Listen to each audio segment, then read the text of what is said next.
So hold our heads up high and beat the drum to what we love. Risk the fall, we have felt it all come crashing down from far above. Stars are rising, countless worlds colliding, only one will take it all. Can we bring to fall the giants? Can we make the final call? We are the ones to ignite the darkened skies. The champions of the world that we defy. A soul ray of the few who rise up high, and we all fight at the last light.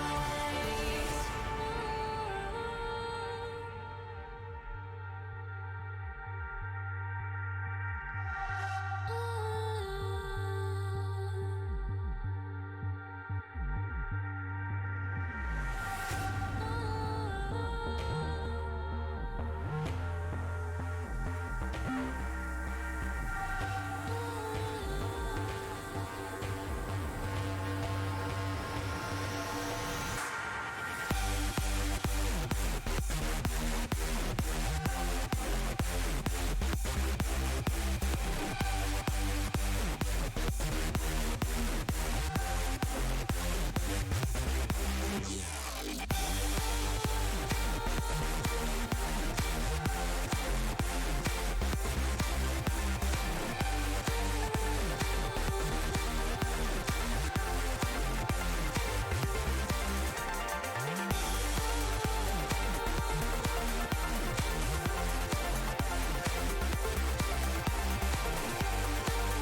lost through the dark.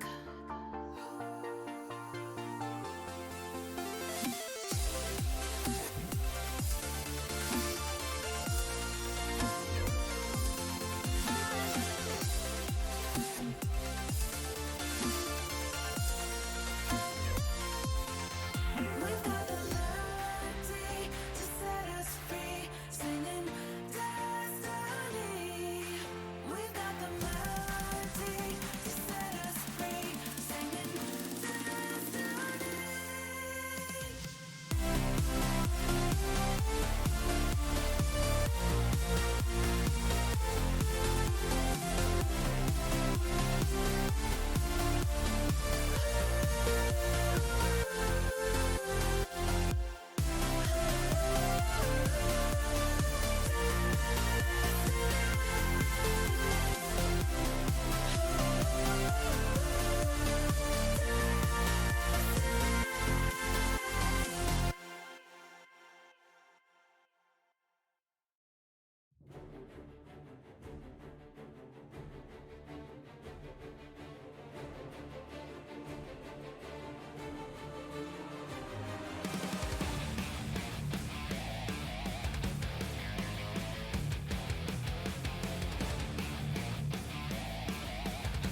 Don't you say a word, cause I've heard it all.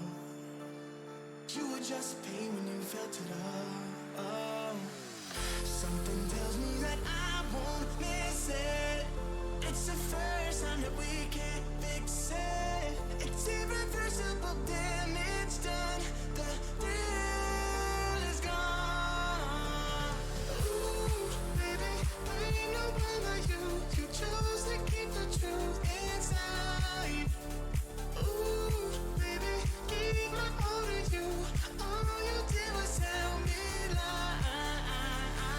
Something tells me that I won't miss it. It's the first time that we can't fix it. It's irreversible damage done. The thrill is gone.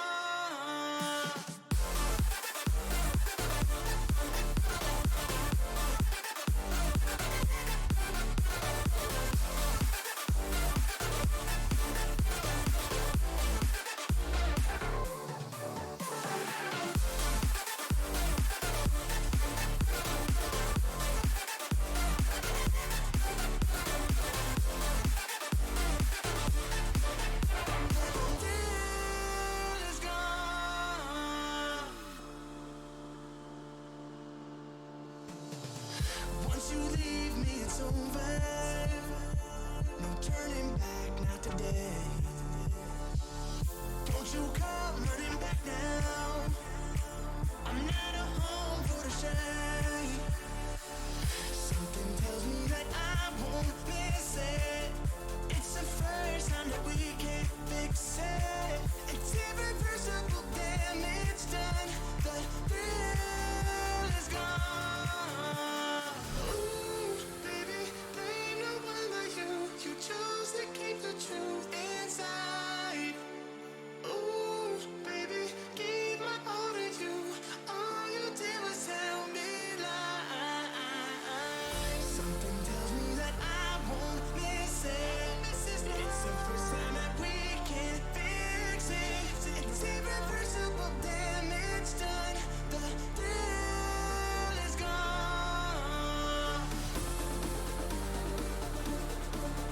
I won't miss this love, no. It's irreversible damage done. The thrill is gone.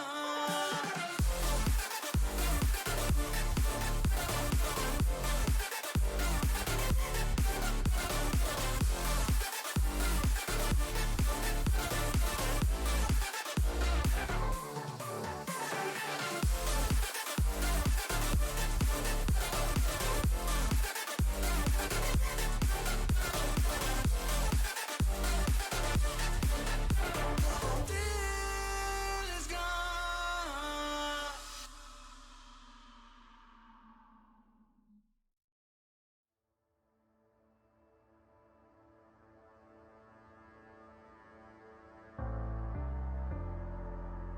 The night beckons while you dream.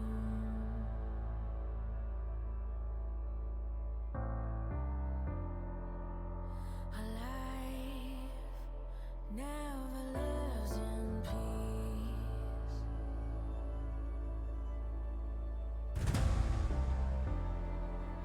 As you stand upon the edge, woven by a single thread,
Celebrate right now.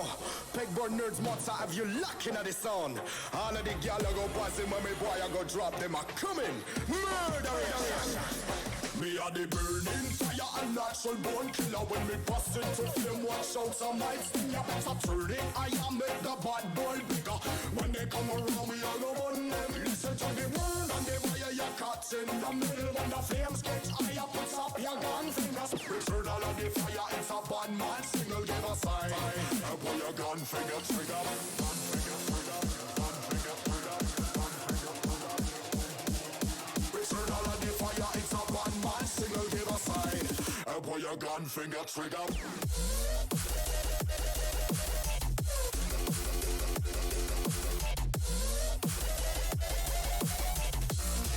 Pull your gun finger trigger.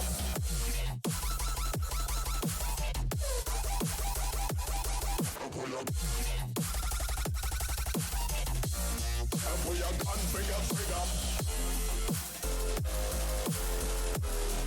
It's a bad man signal, give a sign. Pull your gun finger trigger.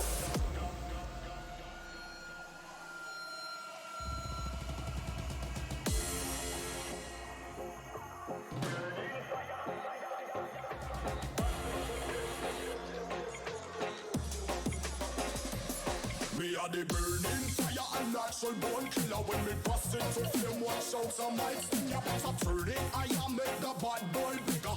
When they come around, we all go on them. Listen to the word and they fire your cuts in the middle. When the flames catch higher, puts up your gun fingers. Return all of the fire. It's a bad man signal. Give a sign. Pull your gun finger trigger. Gun finger trigger. Gun finger trigger. Gun finger trigger. Return all of the fire. It's a bad man signal. Give a sign. Pull your gun finger trigger.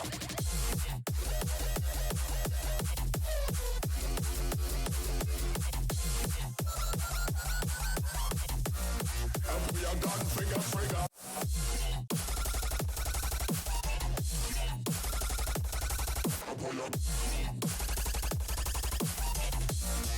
Pull your gun finger trigger. It's a bad man signal, give a sign. Pull your gun finger trigger.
Hello everybody, welcome to tonight's streaming of one of the biggest games currently to date in the pro division, which is ATK versus Royalty Esports. This is going to be the clash of Royalty, clash of the Titans, and very much these two absolutely massive organizations duking it out, ATK are looking to keep themselves at the top of the board. Royalty are looking to put themselves on the board. So I'm sure we're going to get in for some banging games tonight from these two teams. But right now, let's take a look at some of the rosters here. So we got the challengers tonight. We've got Royalty here, who have got a recently updated roster. So they now have Wabajaki, who made the move over to Royalty and is now their top laner, was previously a part of GFX, and now he has moved here, and I think he's evolving. Wabajaki is evolving, he's looking to make the moves, and hopefully we see some good League of Legends coming out from him. We've got Garth in the jungle, from what I believe. I believe it is going to be Garth in the jungle. It was a bit confusing at first trying to pick that up because I know Peanut, very much a jungler too, plays the Kayn, very much feared. So we got Garth in here, been picking up the vibe and picking up a lot of the Karthus. One thing you don't want to give Garth is that Karthus. Karthus is really scary when he has it, and he can pretty much make your game like a living hell, almost. As I'm picking up the Zac too, and the Maokai, and as well as the Sejuani, been really abusing these new tank items, especially with Radiant Virtue getting nerfed tomorrow. Very, very strong. Demonic Embrace junglers also quite broken, and you want to make sure you abuse those quite a lot because they're very good team fighters. But yeah, I know, Void, they're unlockable. I don't have photos of Royalty just lying around, unfortunately. I hope one day maybe I'll get hold of them so we can have like a proper display here. So then we got Peanut in the mid lane, from what I believe, but he has played exclusively jungle. I could have the roles mixed up here, but I know Peanut will likely play in the mid lane here, or it could be dark side, one of the two. And then we have Mr. Vanzor in the bot lane, gonna be chilling, looking to make the plays. Hopefully he's gonna assert his form this season. And then obviously we got none other than Darkseid in the bot lane. Hopefully the synergy can make some of the next level plays, but we never know what's going to come out of this Royalty roster. We haven't seen them for the last couple of months. Maybe they've come up with something new. Maybe they got this hidden strat, but all the best of luck with these guys. Hope to see what they can bring to the table. And now the hosts here, we have none other than ATK up here. They had played just recently, coming off a victory against Lost Time last night. Did quite well there, were able to pick quite smoothly. Klax really asserting his dominance, really showing he is on form in AD carry here. His performance yesterday on Twitch was nothing short of phenomenal, was absolutely astounding. And just makes you realize that you can't give him the breathing room that he gets. Because if you give him a just tiny bit of breathing room, he can really make a difference for his team. And then we got Jetlust in the top lane. Very much favors the Ornn, the Garen, and the Sejuani top. But also, as you saw, he played the Cassante. And Cassante has been quite broken recently, despite a bit of the nerfs coming through for him. I think they are still nerfs that need to come out for him soon, because he has been absolutely tearing it up in the top lane. And I think it would be smart to abuse it, especially with the likes of Jetlust. Then we have got the illustrious ATK Not in the jungle. One of the best junglers in South Africa, and with the Giga Chad himself, I think he really he is the face of jungling, if you will. Very much the abuser of the Wukong, loves the Wukong, the Maokai, Diana, and the Sejuani. Has had a lot of success on the Wukong over the last couple of years, so I think unlikely to see that get through Champ Select, as well as the Karthus and the Jarvan. Also played that a lot last season, sitting at pretty high win rates on all of them. So with not on any of these comfort picks, it would be extremely difficult for Royalty to make any plays without him knowing about it. Then we got Mr. Slayer Eye in the mid lane this season. So far, he has been abusing the Akshan and the Victor, as well as the Kassadin. But in this current meta, Kassadin is very abusable. Despite the nerfs, he is still quite strong.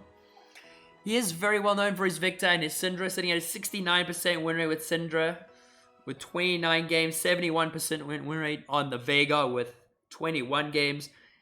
Man is very, very good on these champions, and it's going to be very hard to figure out who you're going to ban against ATK. All these players are capable of making the difference, stepping up and taking an opportunity and closing out the game.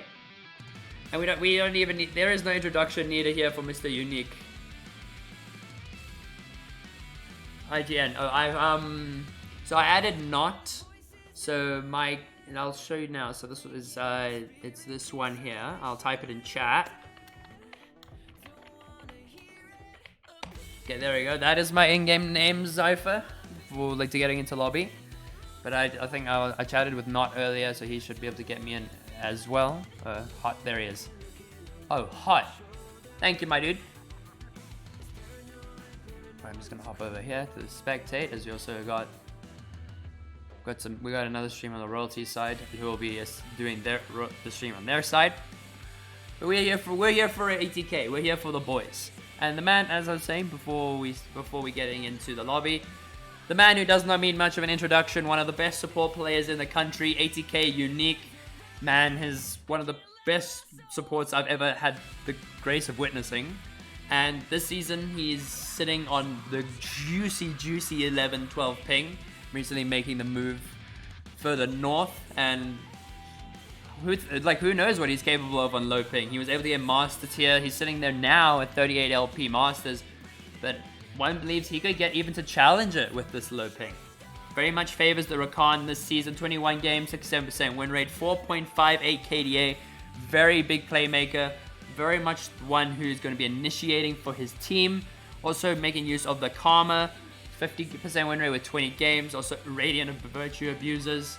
Like, this item is just too broken. Like, making sure you abuse it before it gets nerfed is the best thing you can possibly do if you're a support or a tank player. Because it's just, the items are just absurd.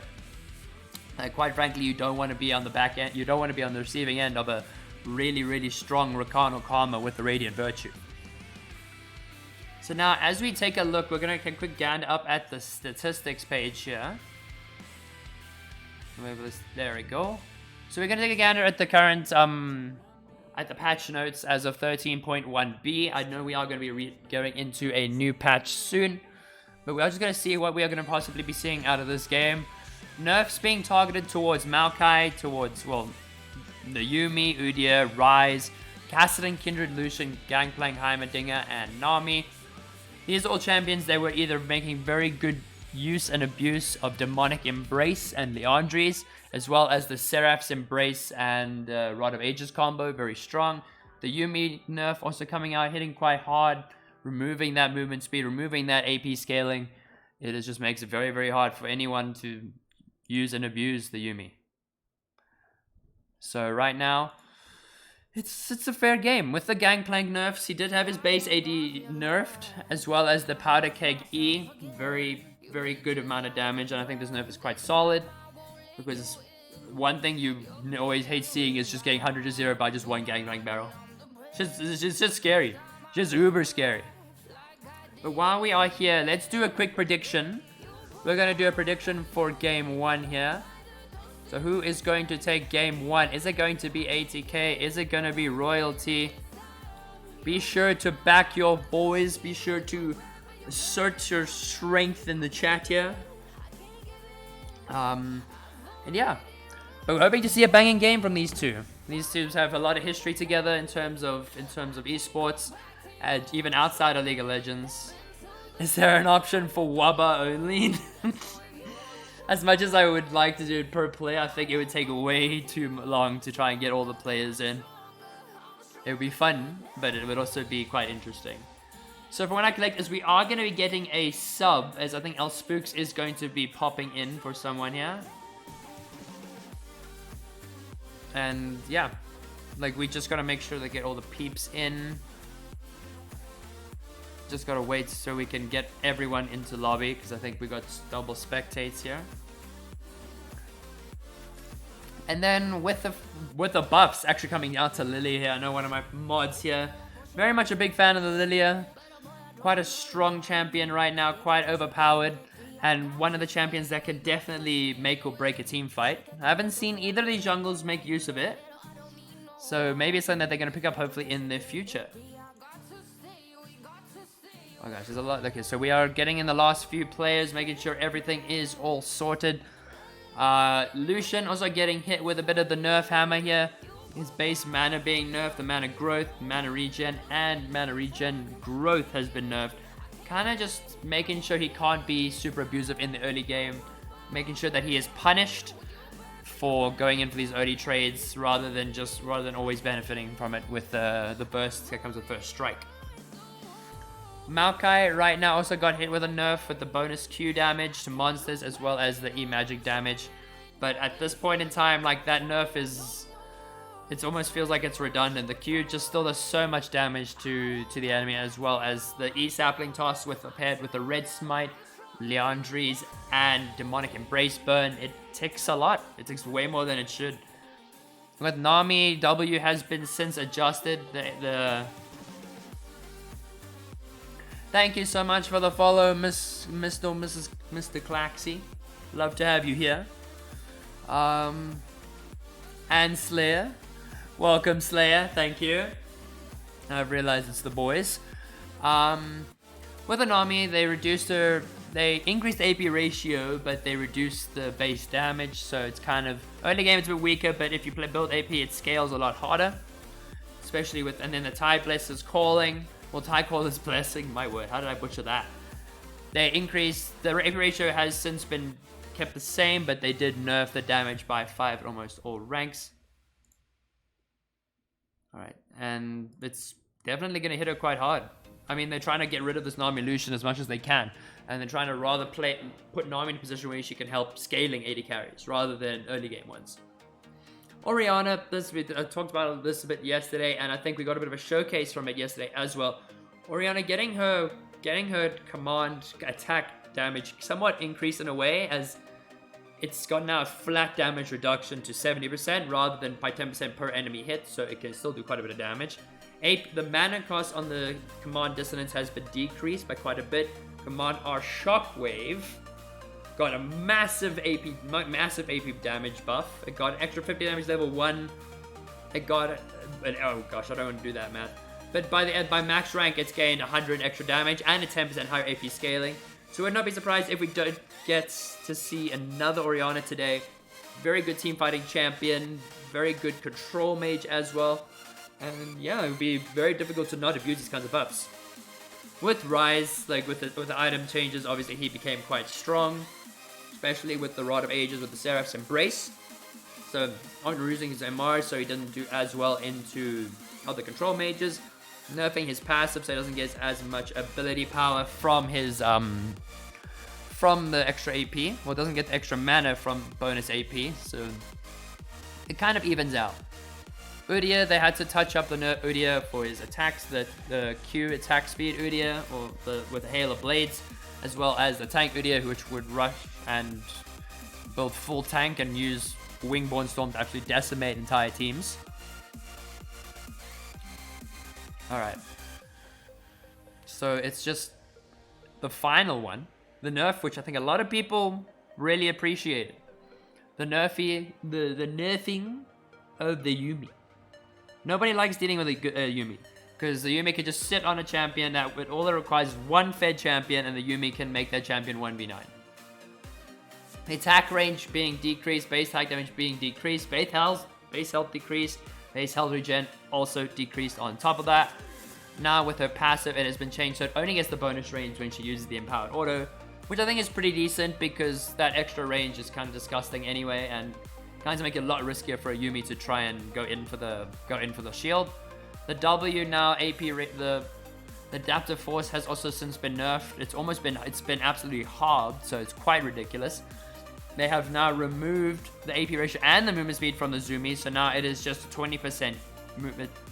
No wait, so it's just 20% movement speed, but they have also removed the AP ratio. So Yuumi is kind of gutted. One would say Yuumi is a very gutted champion. But yeah, I think there's a collective of people that be happy about that, and then there's a collective of people that are not so happy about that.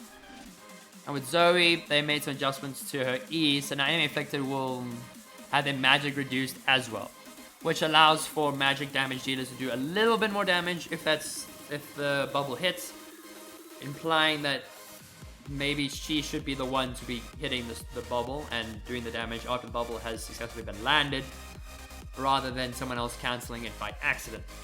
Now, I don't think we're going to cover too much of the change to the items. I know that they made a bunch of changes to the Eclipse, removed its Omnivamp, removed Omnivamp from Gore Drinker, Rav, and more, as well as Death Dance. Like all these items getting their Omni Vamp removed. Black Cleaver's attack damage increased and a health increase. Grievous Wounds being buffed. All the base items and all the full items being buffed to around 40% Grievous Wounds, which is quite a lot. Lord Dominic's has more AD.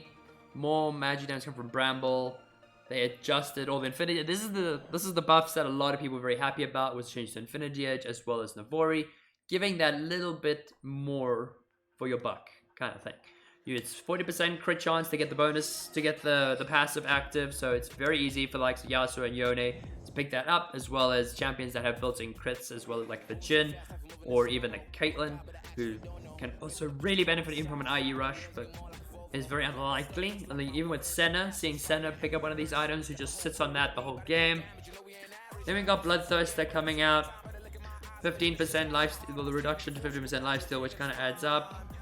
And then just a bunch of mana growth changes, Bork, Demonic. But I think now it is time we're gonna head to the main screen now, as we are going to be hopping in, getting ready to get into game. Just sorting out the last few minute things. As all the peeps are in, all the peeps are ready to go.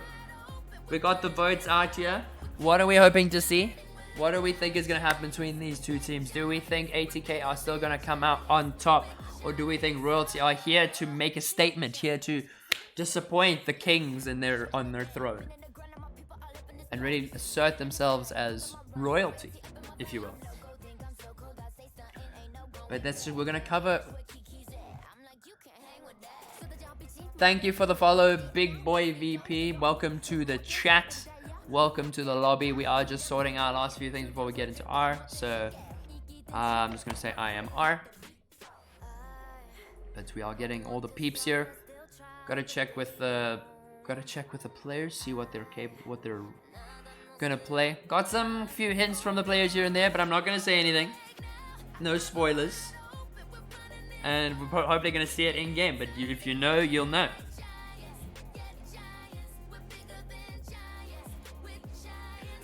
And especially with the form which ATK have been showing recently, they could very much take this game as far as they can, as to the end, pretty much. Thank you, Crane, for the following. Lovely to have you here. Like this could end this is also a rehash of the finals of last season, if I am correct. So with the recent roster change Royalty have now with Wabajaki in the top lane, is this the change that they needed to really put them in a good spot? We're gonna find out hopefully soon enough. But I also was able to catch up with a bit of what Wabajaki was playing this season. He did fill in for the Era Esports Rivals tournament, which is just a collective of the Era teams who all want to who all come together just among the boys, compete to warm up for the season coming. And yeah, Wabajaki really made a good showing there. Not gonna really pick out what other champions he could be playing. I think just something we're gonna have to wait and see. And I wonder if there is the new patch notes have since come out yet, but okay, so Darkside is R, L Spooks is R. We just gotta get confirmation from the other streamer if we are ready to rock and roll. As we believe we are ready to rock and roll, as we are going to be hopping into Champ Select now. Big game, boys, as we hop into Champ Select for game one between these two titans of teams. What are we gonna see get banned out here?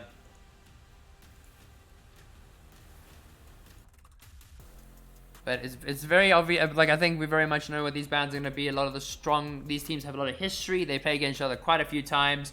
Met in finals, semi-finals. They do not want these strong picks. And getting rid of that Vi is a very smart decision. It is, as McGrath has been picking up, has been abusing it quite a bit, especially with the Radiant Virtue being so strong on the Vi, as well as with the anti-heal buffs, the Bruiser Executioner's item is also quite strong. Really makes her a bully in the jungle. I see the Maokai ban coming out towards Not here. Has been also abusing this Maokai quite a bit. Very strong. Really hope to see some aggressiveness from Royalty. Yeah, I hope so too. I hope to see them bring the pain, bring some action, because I think ATK are very good form here, and I think the only way you can really catch them is if you catch them off guard entirely. As the Zac is going to be taken away as well. Seems like jungle is the role which nobody wants to give any strong characters over to. Don't want McGrath on anything comfortable, as they also don't want Not on anything comfortable. He is not on comfort. The Wukong getting taken away. The Nami now being taken away from Unique here. Well, no, Unique taking away from them. As I believe Darkside has been very prevalent with it, like using the Nami Lucian. Nami Lucian quite aggressive, despite the nerfs. And despite all the chaos that these two have gone through, I would definitely say it's worth the ban. As the final ban is also a Sejuani ban, so 3 junglers being targeted out from Royalty and 2 junglers and a support from ATK. What are we gonna see from this first pick here? It is going to be the Cassante lock-in for Jetlust. He did show some excellent prowess on this champion last night. Champion very capable of just running you down, especially with the Ghost TP combo. Gets the lane very easily with the slows, picking up the Iceborne Gauntlet. Very easy for Cassante to run you down. Very easy for you to be taken down once he goes all out, because the slows are just unfathomable. I see the Shen being hovered. This was picked actually into the Cassante matchup yesterday. Very curious to see how it's going to go now, as there is a Trundle hover. What could we possibly see coming out here? Are we going to get the Trundle? Are we going to get it? This is just a bait. Could just be baiting us. But I think Trundle could be quite a useful pick, as actually, never mind. We got baited. It is going to be the Elise coming out for Royalty here. Garth has been practicing this Elise a bit more. Looking for that aggression. Looking to make some proactive plays in the early game. As he is this champion, very much a 50-50, at least in my experience. Champion is either absolutely asserts herself in the beginning, dominates the early game, makes it impossible for enemy jungler to do anything. But with the counter coming out from ATK Not, who will pick up the Diana, he's been doing very well on this in his last couple of ranked games. Well, aside from his Wukong, of course, but it's in his last couple of days, he has been doing exceptionally well on this Diana, and I think it is very much something he's comfortable on. And very good team fight on top of that. Now, let's see what we're going to synergize with that, as Klax is going to be getting the Xayah in the bot lane. That was a very long time, 0. So yeah, we got a really good team fight so far. Xayah got a lot of safety, able to use her Featherstorm to dodge the Elise Cocoon. Shen also going to be able to submarine his way to the Elise. Elise used the Repel, Shen used the Stand United. And it's almost like you do not expect the Shen coming. As that is a Varus being hovered here for Royalty. And that will be the Varus lock-in. It is very likely to be the Varus bot lane, but we cannot rule out the Varus mid. We have seen Varus mid. It has been quite strong. Full AP Varus. It is a deadly, deadly assassin. You never underestimate an AD carry in the mid lane.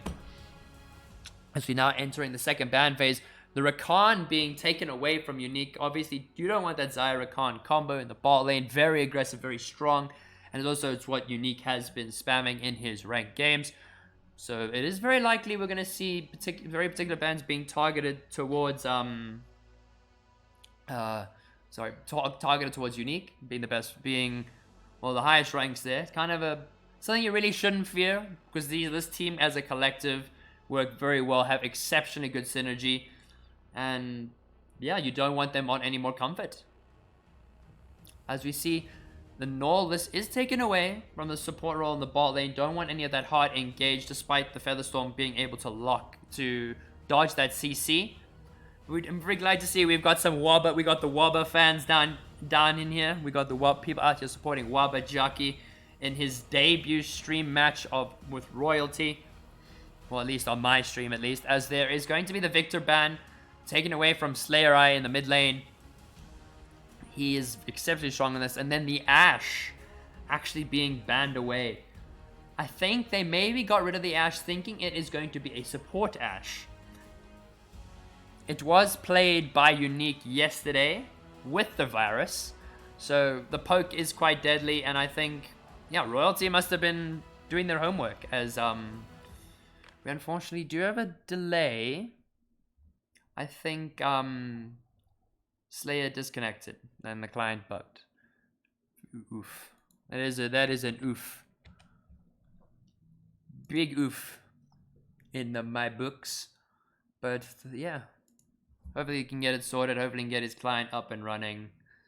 Gotta love playing League of Legends in South Africa, where we have to deal with load shedding, where we deal with buggy clients, where we deal with bad internet. Like, it's just a collection of bad things, really.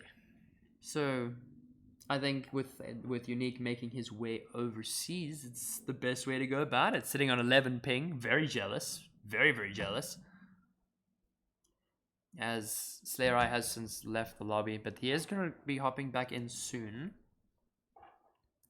But while we're here, okay, so now everyone is just moving down there just so they can get back into order.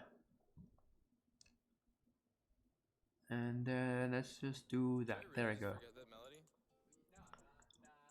Do you know what the new Mettlestate? Do you know how the new Mettlestate website works? I have not since looked if there's a new one. We can take a quick look now, because I haven't looked at their website since like earlier this morning. But we'll take a quick gander.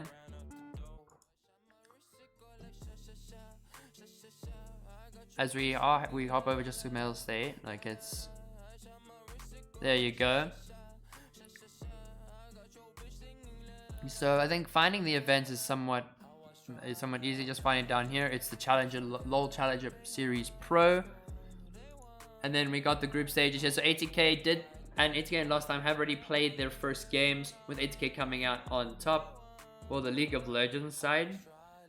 So games. Okay, let's go look at games. So wait, okay, so peeps are getting in here. I'm ready anyway, just warming up. Okay, she's warming up their pizza. Okay. I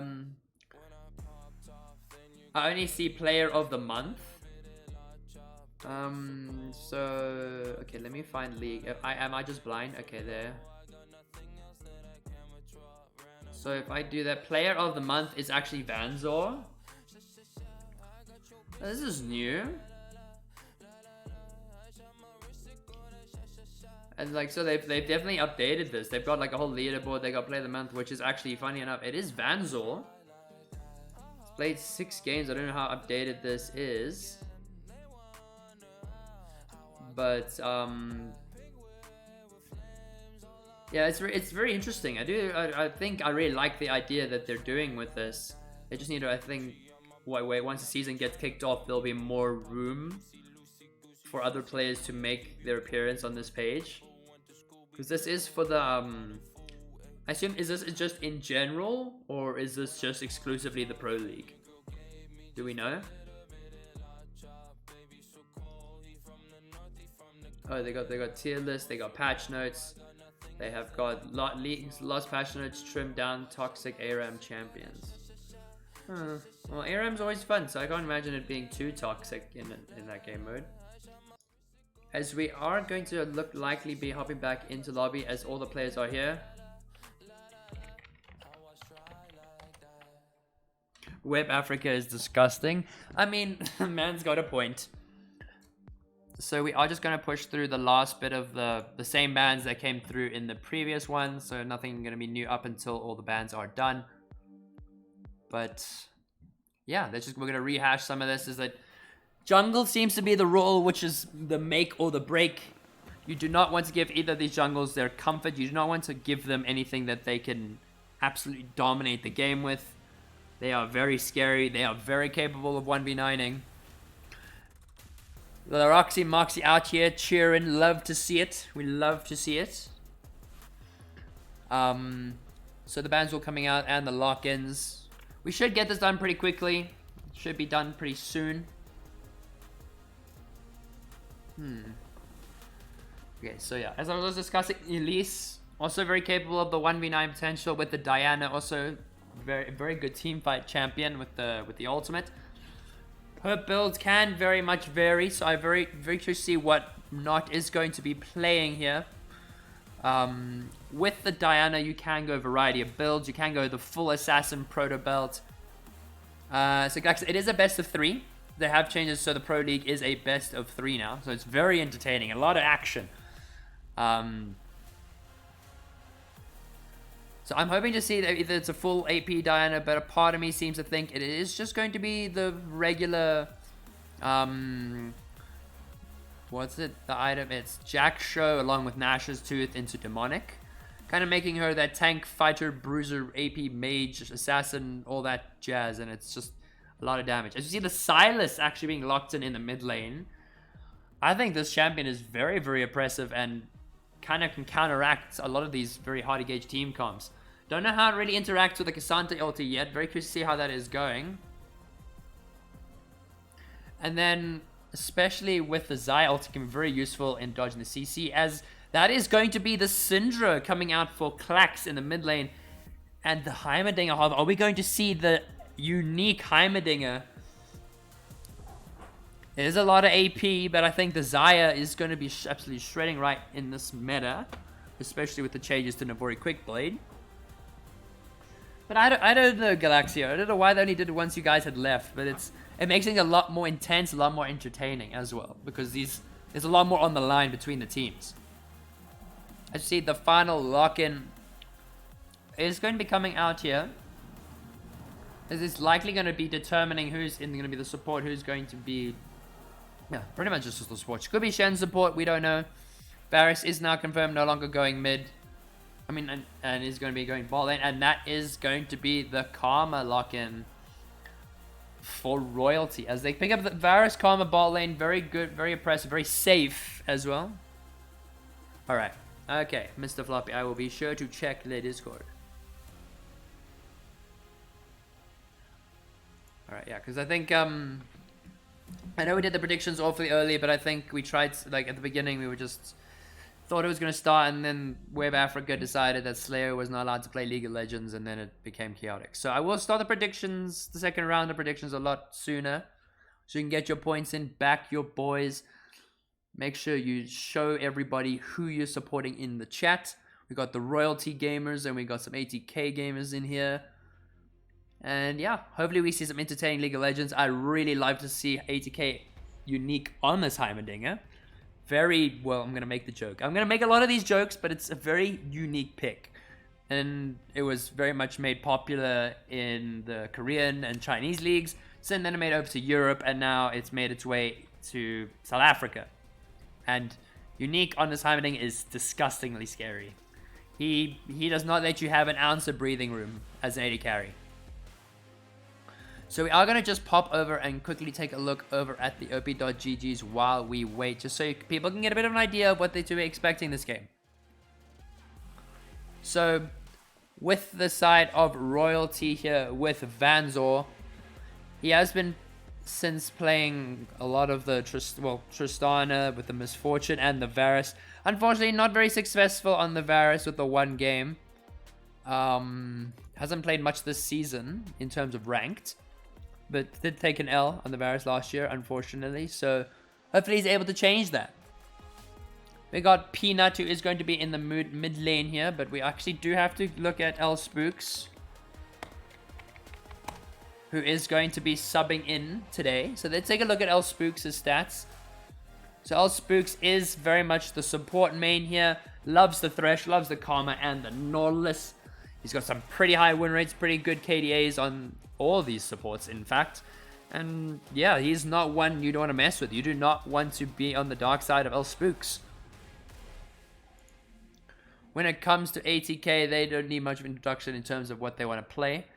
I mean, the Ornn, Jetla, sort of his favorite champions, especially Cassante as well.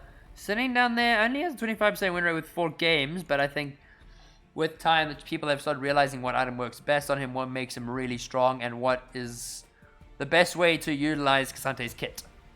With Not here, has been playing a lot of the Wukong, Jax, and the Rumble. But his Diana actually being his second highest pick from last season. 155 games with a 52% win rate. So, very glad to see that he is going to be on some really good comfort this game. Slayer Eye been spamming Akshan, but was given the Syndra 69% win rate with 29 games. I think Royalty might have made a bit of a mistake there letting that through. So hopefully we're going to see a lot of good stuff coming out from him. Then we got Mr. Clax in the bot lane. Also, he has been very much strong on this Twitch, Jin, Karthus, Misfortune, and the Ezreal. But this game did opt for the Xayah. Have not seen much of his Xayah. Got a 29 games, 59% win rate last season. And this season has got one game at the 0%. So hopefully he is looking to change that. And with time, he's hopefully going to abuse Xayah buffs. Well, not Xayah buffs, but the strength of Xayah with the new Navari Quick Play. Unique does like the Heimerdinger support. In 2023, hasn't played too much, but it doesn't even reflect too much here. But someone with personal experience who has witnessed it last season, you do not want to see Unique on the Heimerdinger. It is scary, it is terrifying, it is dangerous. Now, as we are going to be hopping into game here between these two teams. So just need to make sure I have them on their right sides. I do think I do have them on the right side. So it is ATK on blue side with Royalty on red side. Yeah, so then the Ghost, it is the Ghost TP for Cassante here. Very, very strong item. Well, very strong set of summoner spells you're going to be using, because he doesn't really need to utilize too much of the flash. Has a built-in two built-in dashes, and then once he goes all out, his dashes are extended, so it's even harder for you to deal with him. Skin-wise, I think this is a very tough. Well, I want to say it's a tough decision, but there are only 2 skins on ATK, unfortunately. But sometimes it's more of no skin is like a form of asserting your dominance, if you will. With the Shockblade Shen, also one of the nicer skins that Shen has received. Death Blossom Elise, also an amazing skin. As we are making our way into game here, let's bring the scoreboard up and the chat. Objective timers. We should be getting here soon. Just play around with the little scroll wheel thingy mabob. Come on. Come on. Come on. Give us the wheel. Give us something. Give us something to work with, please. Alright. We are finally into game here. This is game 1 between ATK and Royalty. And let's wonder what shenanigans we're going to see from either of these two teams.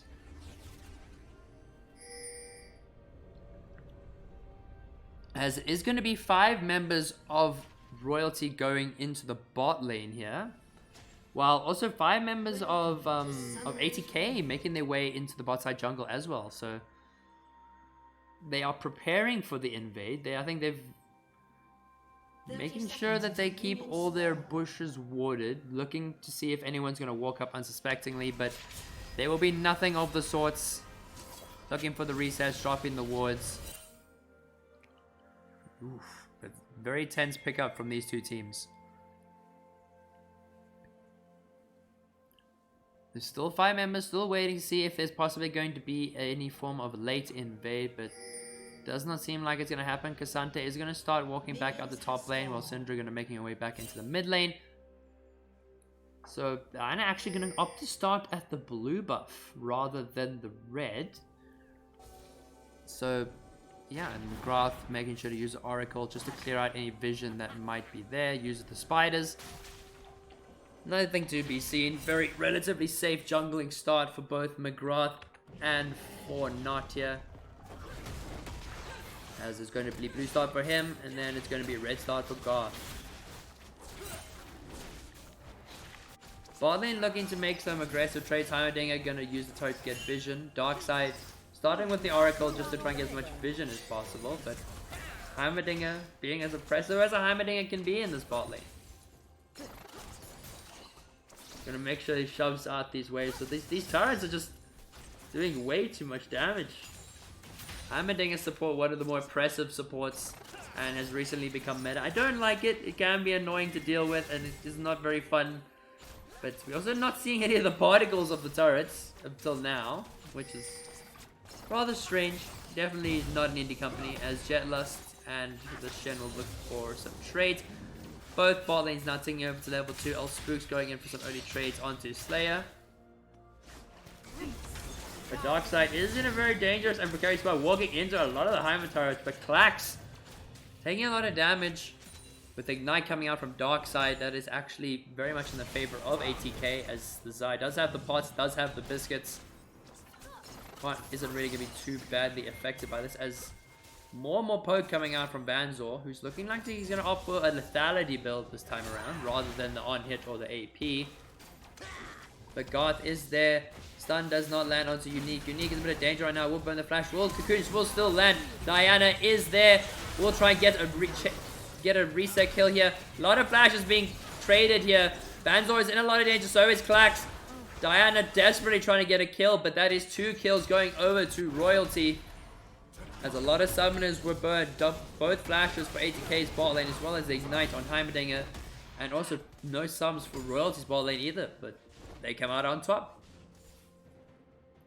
With Not is going to try to hold the wave,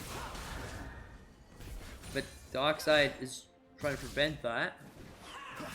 A lot of proactive aggression coming out from this Royalty side, but at the same time, how far can they really push this aggression? Now that there is a flashless bot lane, it's going to be very easy for Down to get the kills, as the E does land. Slayer having to earn the flash in the mid lane, as Bobjockey and Jetlust just playing it out slowly. Exchanging grass stacks, but Jetlust has no mana. Will probably look for an early reset here. And then Not also, he has not reset just yet. At least picking up 1 kill, as well as the Varus.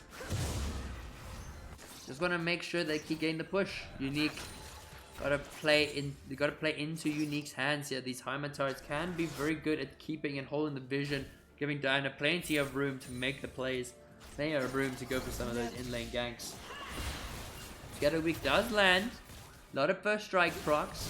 First strike enjoying, I love to see it. But Wabajaki taking a lot of damage from Jetlust here, who has just made a reset.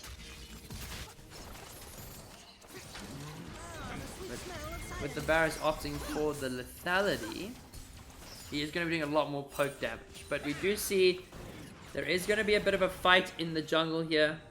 Garth and Not are going to clash. Spooks is there to back him up. There will be vision picked up. Cassante does know of this, but doesn't look like he's going to make anything about it. Garth will just pick up the blue buff. Will just walk away. That is all he'll be able to pick up there. Unique using the turrets as a form of pseudo vision. Darkseid just going absolutely ham, using the W, poking out Unique, who's taking a lot of damage here. ATK Klax playing it very calm, very collected, not getting hit by those skill shots, as another Scat of the Week does land. But with Elysia pinging that they are going to be looking to invade on the Raptors here. So Diana and Garth will be meeting one another. I do believe that Elise was caught on a ward, so there will be no play there. Diana also ahead in terms of gold and CS. Very much what you'd like to see if you're the ATK fan here. But Slayer Eye not getting by the Scat of the Week, kind of giving her the go-to to go in for the kill here. Does drop the Unleashed Power, but does not get the kill. But Cassante making sure to get these trades out. This is just going to be the regular tank top lane. Like, this is the extent of what we're going to be seeing. Just 2 tanks churning it out, grass stacks. Going to be playing for the late game. But Elise is falling drastically behind in CS to this Diana. But with the same time, red team picking up the dragon for the first dragon of the game, funny enough. Spooks does dash forward. Slayer does manage to get a lot of damage. Shen also coming out onto Spooks. Spooks flash onto Slayer here. Taunt coming out onto Diana. Wabajaki tanking 2 tower shots, but that is going to be 3 kills now going to the side of Royalty. Excellent stand unite coming out from this Shen, baiting out the 3-man from ATK, putting this, trying to give this side a little bit more of a lead. Suffering a little bit of the CS department, but at the same time, Silas is a very, very annoying laner to deal with as the game progresses. Can use using your own ultimates against you, and with all the ultimates he has available, it is going to be very easy for him to make a mess in all these team fights. So there we go. As we see, Wabajaki is taking a bit of a beating under this tower.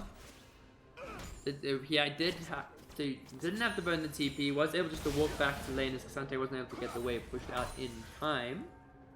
But I think Wabajaki needs to be very careful here. Jet Lust will do a definitely higher amount of damage as this lane progresses, but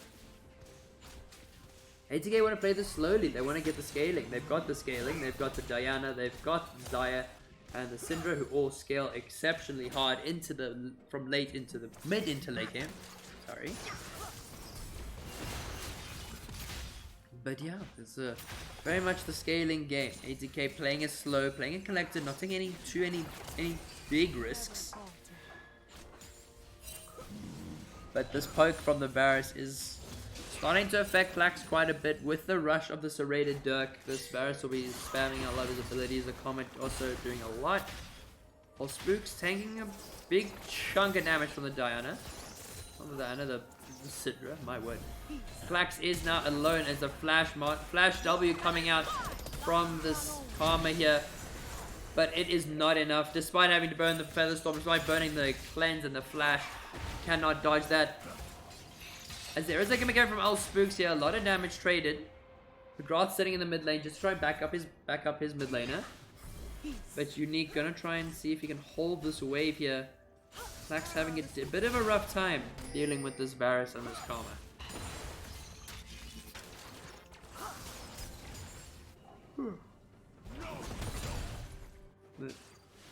Varus sitting at 2-0 for 1, does have a shutdown, does have a small CS lead. Varus is going to be very dangerous with all this poke, but I think they do need to be careful. They don't have as much consistent damage as they would want compared to that of the Heimerdinger and the Xayah. But still a lot of damage coming out from the Syndra. As you see the taunt coming in from Wabajaki here. Goes off the W, not taking too much damage from this Kasante. But this is looking very tight. Still gold lead is quite even. Kasante doing a lot of damage with his proxy. Diana did pick up the Herald, will be using it in the bot lane, but Groth is there to try and possibly make a play. He is going to send the bush. They do know that he might still be there. There is a ward below him, but will walk away. And they do know he's on that in that bush, as now Unique will pick up the ward. As Diana will continue to go to farm, just giving a bit more gold to this Xayah, a bit more gold to this Heimerdinger. Pings are coming out in the mid lane. They do want to do an engage onto the Syndra. But one thing I think needs to be very careful is Syndra does have the Scout of the Week. Silas does have a little, not as much mana as you would have wanted. So Elise is there, Flash coming out, Darkseid is there as well. Just getting sandwiched between these two players. And that is a kill, another kill going over to Garth. Very dangerous stuff. Very dangerous game for ATK right now. That is now a flashless mid laner. With someone like Elise, with someone like Silas. Syndra with no flash is very much a big bullseye. The gold lead still relatively even. 5 kills to the side of Royalty. But yeah, they've got the gold on the right people as well. Got the gold on this. At least got the gold on this Varus, who will be the main source of the damage just to get through the early game. So now with the Jet Lust picking up a lot more items, picking a lot more wave clear. Wabajaki needs to be very careful about how hard he pushes his waves. As, oh, we do see a lot of damage coming out. Taunt coming out from Shen. The all out not going to be used by the Kasante. But could possibly look for it, as actually will not commit to a fight there. Rather they're looking for a commit into this mid lane here onto Slayer. Who is being the target of a lot of these ganks. I don't think it's very pretty. Diana going in, lands the massive ulti, massive stun coming out from Unique. And that is a shutdown going over to Nacho. Cocoon connecting, but still not enough, as that is a dead Varus. Shutdown going over to this Diana, and that will be first dragon for Royalty and second dragon of the game. I have to admit that stun came in absolutely clutch from Heimerdinger. And then with the follow-up from the Diana with the ultimate, it was very easy for the follow-up.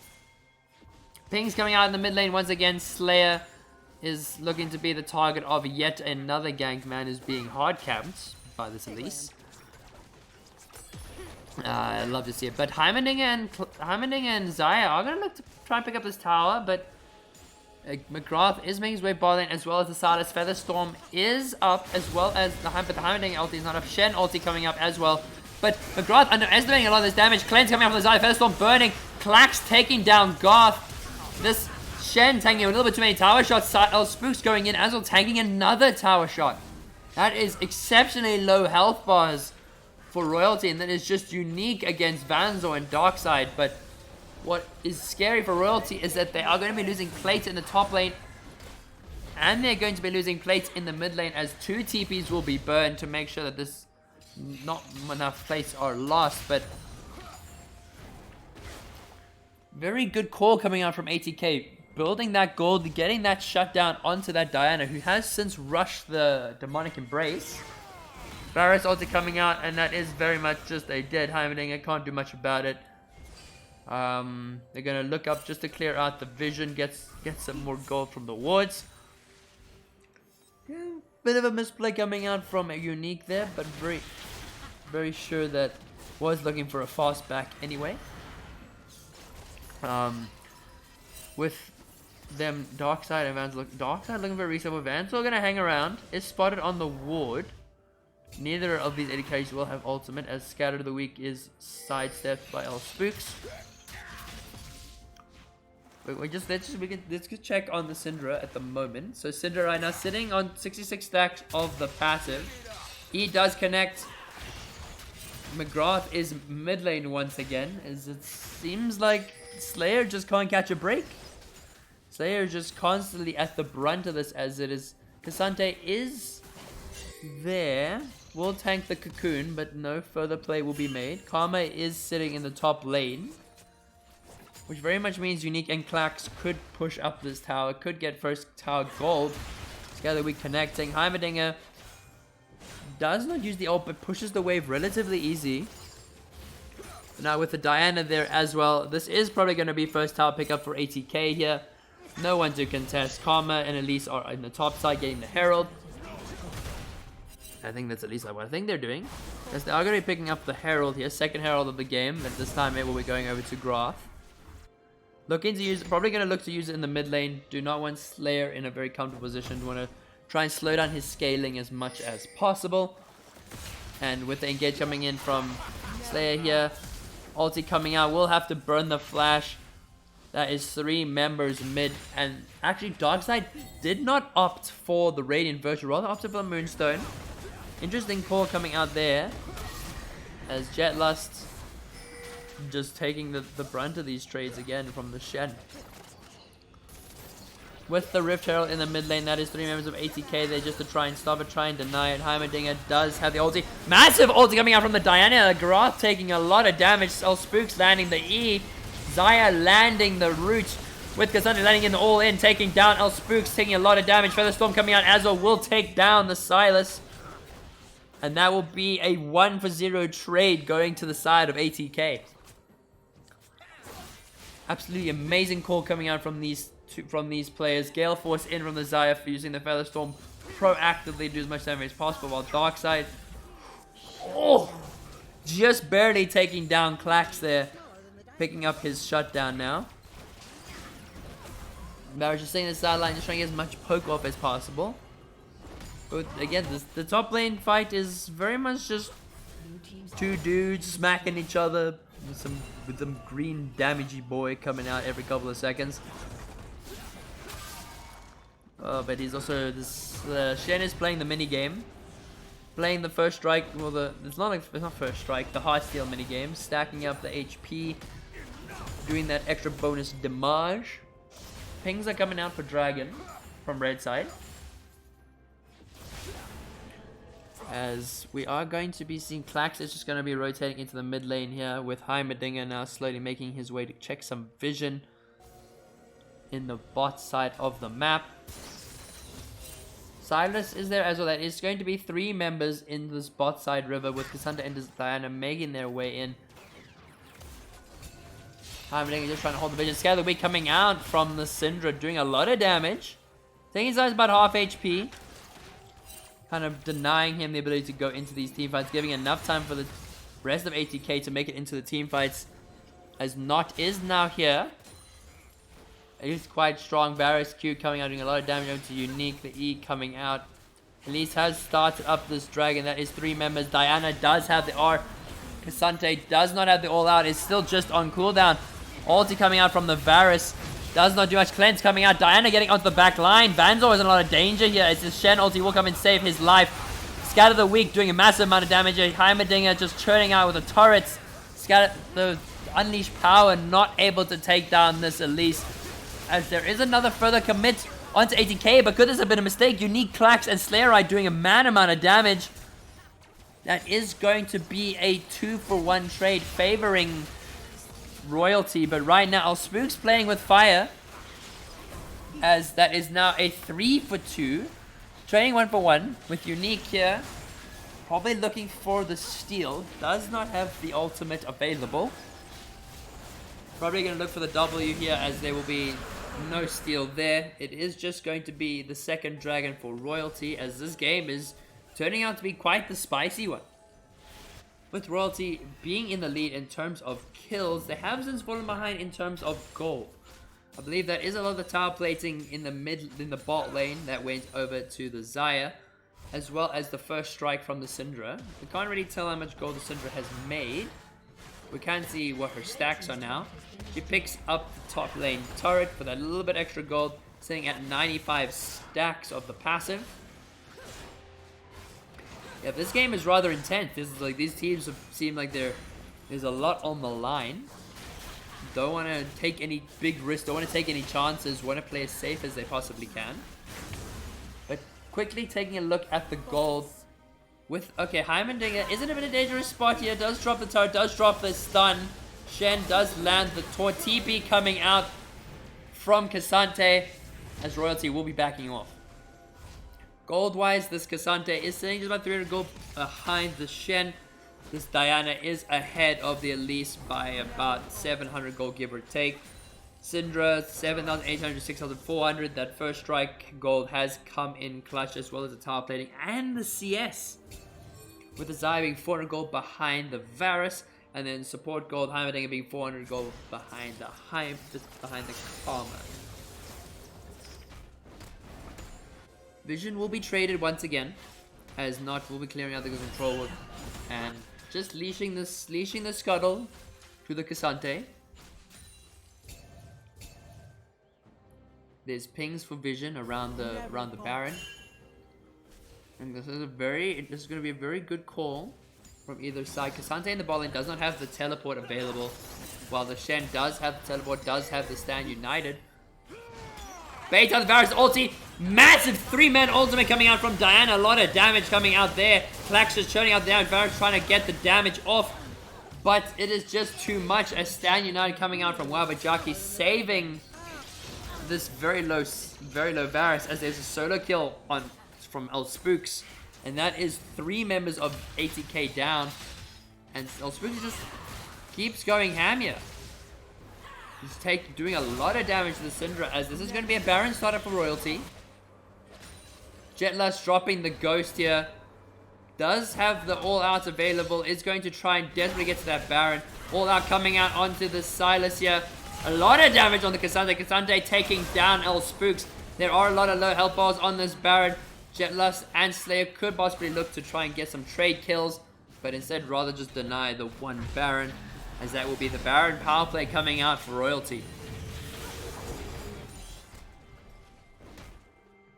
One thing I think we just can't underestimate, as much as the gold lead is still fairly even, and despite the kills being in favor of Royalty, ATK have somewhat of pretty good scaling team comp, with the Diana really good hard engage, pairing it with the Scout of the Week, Xayah Featherstorm, and then Ekasante can just all out onto the back line. Very much could be anybody's game. This game is still very even. Still a lot of room for potential for either team. But right now, we're just going to be playing for the vision. See a lot of the mythics coming out as we do see the Varus picking up 2 items. Does have the Eclipse and the Yomus. Pair against the Xayah, who has the Gale Force and the Navori Quick Blade. And then Karma, as said previously, mopping the Moonstone, napping up the Redemption. And then the Night Harvest for release with the Proteon Demonic Embrace for the Diana as predicted. And then Shadow Flame also being picked for the Syndra. So a lot of core items coming out. A lot of base height, a lot of damage that could be coming out too. As Stundust, McGrath taking a lot of damage from this Heimerdinger. They're going to be holding this tower, are going to be defending it. The Cocoon does go wide. But we'll be clearing out as much vision as they can, as the Q does land onto Klax. Pretty much half health in Klax. My goodness. Varus again looking for some more poking from the other side of the wall. It is a 4v4, 4v3 as Elise is in the mid lane, Cassandra is in the top lane. So ATK, maybe we're looking to try and get a pick here. Just making sure there's no vision there. We got the sec. We do have the 4th dragon spawning here. It is going to be the Ocean, as Royalty look to continue the stacking while ATK want to try and draw the game out as much as they can, but I do believe they are just going to be giving it. They are not going to be contesting that, rather going to be looking for other areas around the map to make a play. But yeah, this is definitely a very good start for Royalty. Really coming out strong with this gameplay here. And with them giving up the dragon, that does put them at risk of losing soul. Royalty are on soul point now, so there will be a fight in the next 4.5 minutes. We know that for sure. But side lane now will be side laning. We'll be looking to scale. Cassandra does have Proteon, does have the Sunfire. So getting tanky and tankier. There realistically is only one tank on the side of Royalty, and that is the Shen. But I think once there's still a lot of damage that can be dealt with the Varus, Silas, and Elise, all being very capable of making this big play potential. Silas does have the Diana ulti. Scout of the Week does land, does commit. Xayah does get hit by the Silas change. Featherstorm coming out, massive Featherstorm. Shen ulti is coming out. Ulti's going golden. Teleport now coming out from the Cassandra. Massive Diana ulti as Cassandra coming in with the Ghost. Does get onto the back line. Oh, Spooks will fall to ATK, not. Cassandra does go all out, does take the Shen. Flash taunt coming in from Wabajaki here. McGrath desperately trying to get onto the Xayah, but it's just too much damage, too much peel. This tanky Diana and this tanky Cassandra are just peeling for the Xayah and for the Syndra, as this is looking like it's going to be an ace favoring side of ATK as they shut down this Karma. They shut down this Elise. And then all that is left is Vandal, who will pick up actually a double kill, making it, evening it out. But still, it is going to be very much in the favor of ATK, as it is going to be an ace. And very, very good call coming out from ATK here. Diana landing a massive ulti. Cassandra coming in with a clutch TP onto the Heimer turret. Varus, despite picking up a double kill, was taken down fairly easily. So yeah, this game is always at the, it's at the tip of a knife's edge. It's balancing. It's so close. Both of these teams so evenly matched at the moment. And all it takes is one good team fight to make or break it for these two.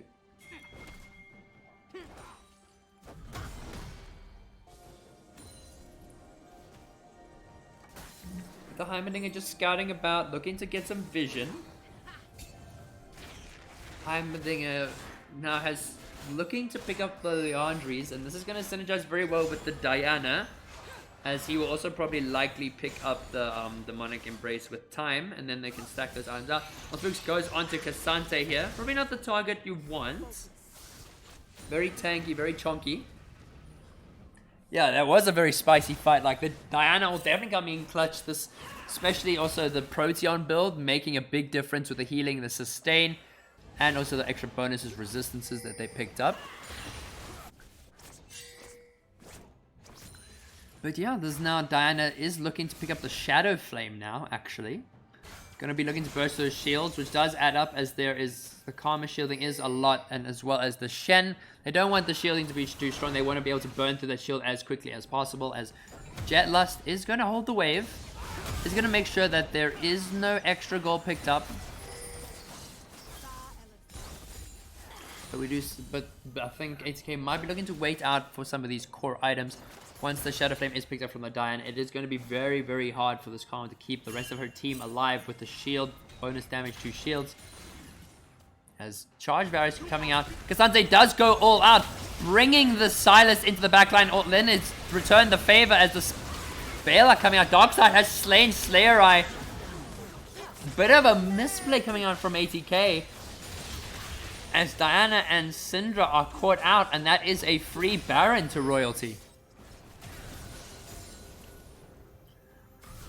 Syndra did not have the flash available, neither did the Diana, so it was very difficult for them to try and escape that. Cassante also having to burn the ulti. Silas using the hijack, picking up the all out as well. But that is just going to be a Baron. Unique and Clax are not going to steal it. Does get hit by the Change Featherstorm coming out. Rude coming out as well. Alspooks going gold, and Darkseid's desperately trying to get back to try and save him. Ghost coming out from Cassante will avoid the W. Now they just have to run for their lives, as that is a 5-stack Baron with a teleport now coming out from Slayer. Is anything going to happen here, as there is no further commit? It is a dragon fight now. That is 5 members of ATK are up. Low health bars on the Xayah. No Featherstorm. She is in a lot of danger. But also at the same time, big ultimates are now gone. The only ultimates up is the Diana R, Syndra R, and the now recently Heimerdinger R. Diana looking for some engage here. Does see 5 members available. Massive stun coming out from the Heimerdinger here. Cassante looking in as there's a flash from Darkside. Slayer does land the Scout of the Week onto the back line. Massive Diana ult hitting 3 people there. Xayah able to do a lot of damage here. Does not have the Guild, does not have the flash. That is a lot of members falling to the side of Royalty, but Cassante is desperately trying to make it out alive here. Doing a lot of damage to Alspooks, but I do think that is unfortunately going to not go his way, as actually is a solo kill. Jetlust taking down Alspooks, dodging the chains, but Not is still here. Got very high health still. Not cannot be backed behind, but taking a lot of damage as the Varus Q will take them down. Cassante is backing, is not likely to get to there in time. Heimerdinger also a very low health bar. Having to burn the flash, drops the turret just to try and slow down this Varus. As now Shen is going to be clearing out the vision, looking to start up this dragon. The Unique still desperately low. Cassante's on the way, as with the Syndra and the Varus now respawning. There are no junglers. This is going to be a 50-50. Jetlust has made the play once before. Is he capable of stealing this? Waiting for the solo kill. Does not have the all-out. Heimerdinger does fall to Vanzor here. Does try and get the W. Slayer is there. Could look for a Scout of the Week, as that is actually going to be Soul coming out for Royalty here. But will they be able to kite it out, as a flash coming out from the Shen, landing onto the Xayah. Xayah taking a lot of damage. Cassante going all out. Not able to do too much. Xayah having to run the Gale Force. Does land the root. Diana dashing in. Does have the ultimate. Is looking probably for the big 3-man. Does land only 2. But that is unfortunately now Diana falling. And that is going to be a 1 versus 5 now. As the only person in Royalty's way is Clax. And it is now just... Now with Unique respawning. It is only 2 members available. That is a 5 members of Royalty all have the Ocean Soul. It is very much looking like this game could be going to Royalty. Heimerdinger does get the ulti stolen, does get the hijack. Silas landing onto that Xayah, but it does look like it's not going to be going ATK's way, as Royalty are going to be pushing onto the Nexus here. Syndra getting bursted down, Heimerdinger getting hit by the Varus ulti, and that will be unique. Also getting shut down by El Spooks. It goes golden, and as the Nexus falls, Royalty take game 1.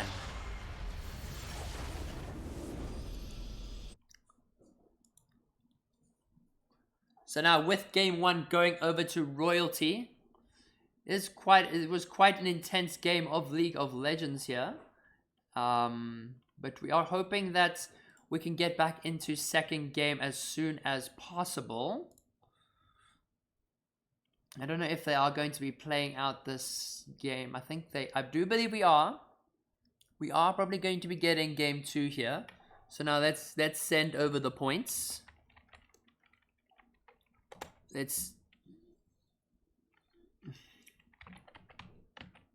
Thank you so much for the follow, Angel Anna. Lovely to have you here. Welcome to the stream. As we are now, oh gosh, I was gonna say we are in a bit of a predicament, but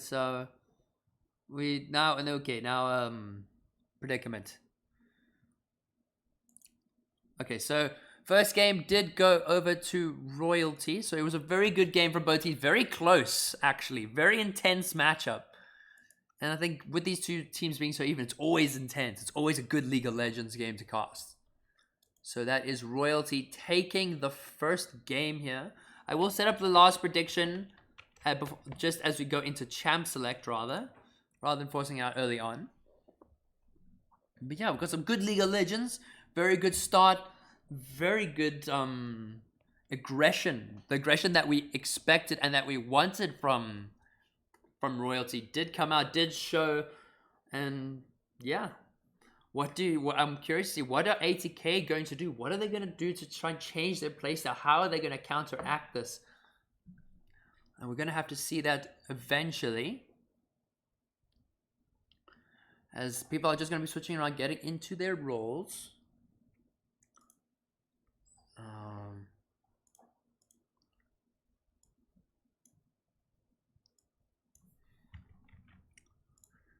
So just got to make the required adjustments. Okay, Liddy. So they are going to be switching sides. ATK will be taking red side this game. Means they will be able to get the counter picks. That was an amazing game. One from Royalty. ATK still looks scary. I mean, both these teams look terrifying. I think any team in the pro division needs to be watching out for these guys, because these guys are doing mad work. Like, everyone on both sides are looking amazing, looking like they're very much in form. And I just think it's a matter of execution. I think it's a matter of team comp execution, a matter of how they play it, and which lane gets the lead, which one doesn't. They'd love to see all the fans out here backing their peeps. And I think ATK they got this. I think they got something that they could pull out here. Maybe surprise Royalty a bit more. But now they're not going to underestimate Royalty for the second time, as it is going to be a closer game, most likely. I get a hydrate? Okay, I need to get water, because now I'm going to get spammed with hydrates from my chat. But I did come prepared.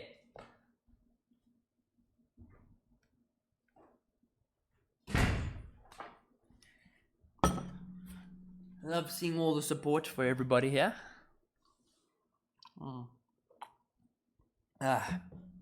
Gosh. Hydrate coming out in clutch. Thank you, Mr. Seabass. Are there any picks that we particularly want to see? I think definitely there are certain things that I think are going to be banned. I think that Silas and that Karma were an absolute nightmare to deal with. So I think that is either going to be taken away or that is going to be banned.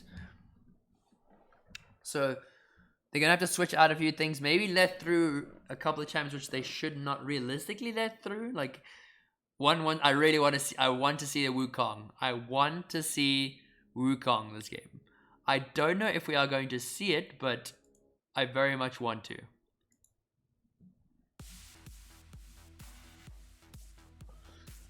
So what are our thoughts up on the first game here, everybody? What do we think? We think this is going to be an easy stomp, or do we think this is going to be another nail biter?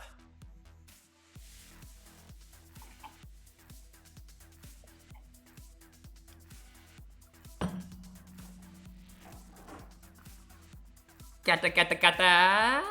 Well, I don't know if either of the mid laners do play Kata, but it would be very interesting if we did see a Kata in this game. Kata always a very interesting champion to witness. It's gonna be another good game for sure. Oh, hundreds. Like, this was the finals last year. Wukong is a myth. Yeah. I think I'm back you as well with the ATK as well. Nail biters for sure. Like, I think ATK have got something spicy available, but I also have to agree with Void here is that Wukong is a bit of a myth in any ATK games. You not give that to Natia, as we are just all getting everybody ready to go for the second game here.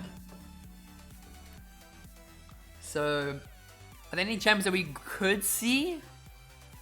Like maybe they were maybe they've got like some top secret picks they've been playing that we haven't seen before. Are we gonna get any top secret picks? I don't know, but it's time will tell. I'm trying to just get some peeps into the lobby now. Getting everyone into order, getting it all correct.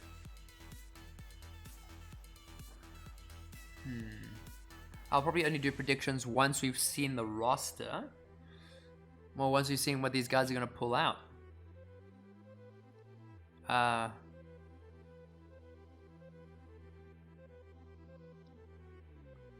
Okay, got another hydrate. Again.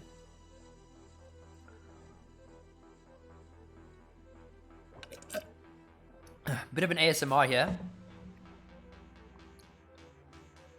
AT needs to stop playing with their food. Oh, 100% I agree. As we are now going to be heading into the second champ select of this evening. Between these two titans, between these two rivals. As that is going to be the Varus ban. ATK do not want to see that Varus again. Was doing a lot of poke, was very dangerous. Maokai being taken away from Not, as well as Sejuani. There is hope, Void. There is hope. As he's like, okay, I got another hydrate. Okay.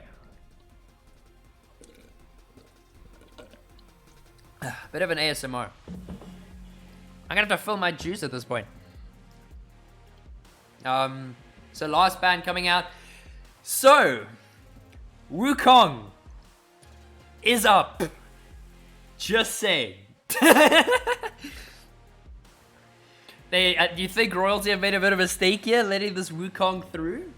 Do you think Royalty are going to let Not on his signature champion? Like, or are they going to take the Wukong away? Royalty very likely could try and just steal this Wukong, as they are. That's unfortunate. So Grath does yoink the Wukong away from Void. I mean, not from... does yoink the Wukong away from Not, sorry. It's a bit of... Like, we saw the Wukong, at least. The Wukong is in the game, which is not who we wanted on. As that is going to be the Ornn for Jetlust. His most played champion, highest win rate champion, highest KDA champion. You do not mess with this kid on this Ornn. And I think this is what ATK were bringing out. This Ornn is going to be deadly. I think pairing it, like, it's the Wukong can be flexed. It could be going top. It could be going jungle. But also, that is the Rakan coming out from Unique. Seems like ATK are pulling out all the stops in terms of comfort, putting Jetlust on his most comfortable top laner, putting Unique on his most comfortable support right now. But really are putting out all the stops, as that is going to be just the Lucian army. Once again, they decided to rather let the Nami Lucian through. As are we gonna get the Draven? There's a Draven over for Klaxia. Okay, Seabass, can you stop making me drink? I'm gonna have no juice left.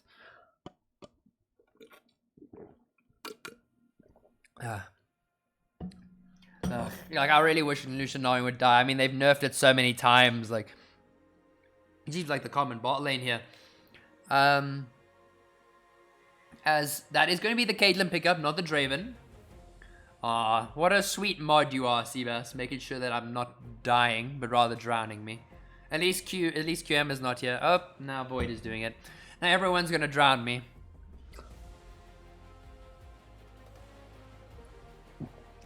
Fuck.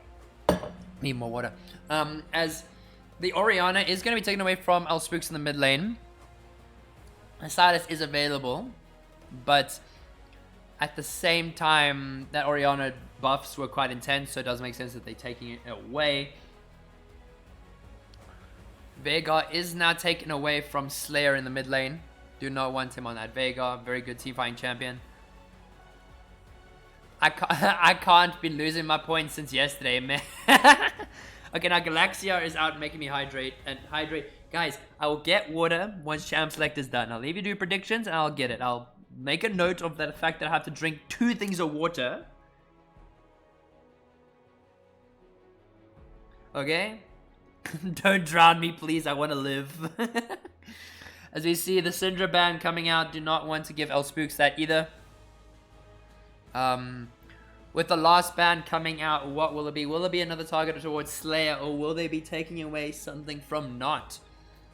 As jungle focus was still in the beginning, as that is now an Ahri taken away from Slayer. We're going to see the last 4 picks coming out. We still got to wait for a jungler and a mid lane, as that is Victor for Slayer. Ooh. We couldn't have asked for a spicier team comp from ATK here. Pulling out all the stops of their comfort. Gonna see some excellent mid lane gameplay. Slayer on the Victor, we love to see it. We love to see Slayer on that Victor. To see what is going to be counterpicked, as that is going to be the Mordekaiser picked up. Is flexed still with the Wukong. Like, both can go jungle, both can go top lane. As that is now going to be the Azir, likely to be locked in for Darkside. Oof, there's a lot of AP there, but the Lucian and Wukong will make up for it. As there is a Talia hover. But then they will actually, will it be the Vi? Will we get some Vi action this game? But no. It looks like we are not, like, he's just switching through all his champions here. Oh, as you see, it's actually going to be the Zac locking in for Not. So this is going to be a good game. So let's bring out the predictions. Now, I'm bringing out the predictions now. Don't you worry, guys. Don't you worry. I'll be bringing out all the predictions now. I'll give you 5 minutes and you get this going. No, you did not miss the predictions. I've just got the predictions going now. So this is the first local LoL match I watched because of these team star players. So first game went to Royalty, actually. Game 1 went to Royalty, but now we are going second game into, and ATK are looking to strike back, going a lot of comfort coming out here for ATK. Ornn onto Jetlust. We got Victor for Slayer. We got Rakan for Unique. There's a lot of comfort picks here. But if you want to watch some of these star players, I think, how can I just point out one star player when all 10 of these players have had their moment in the spotlight? They've all been so instrumental to their team's success. Spend all the points on the hydrate. See, that's why you should not have spent all the points on the hydrate. So I'm not gonna get water. I'm gonna leave you guys to figure it out and sort your points out. But now I need to go get like my 2-liter jug.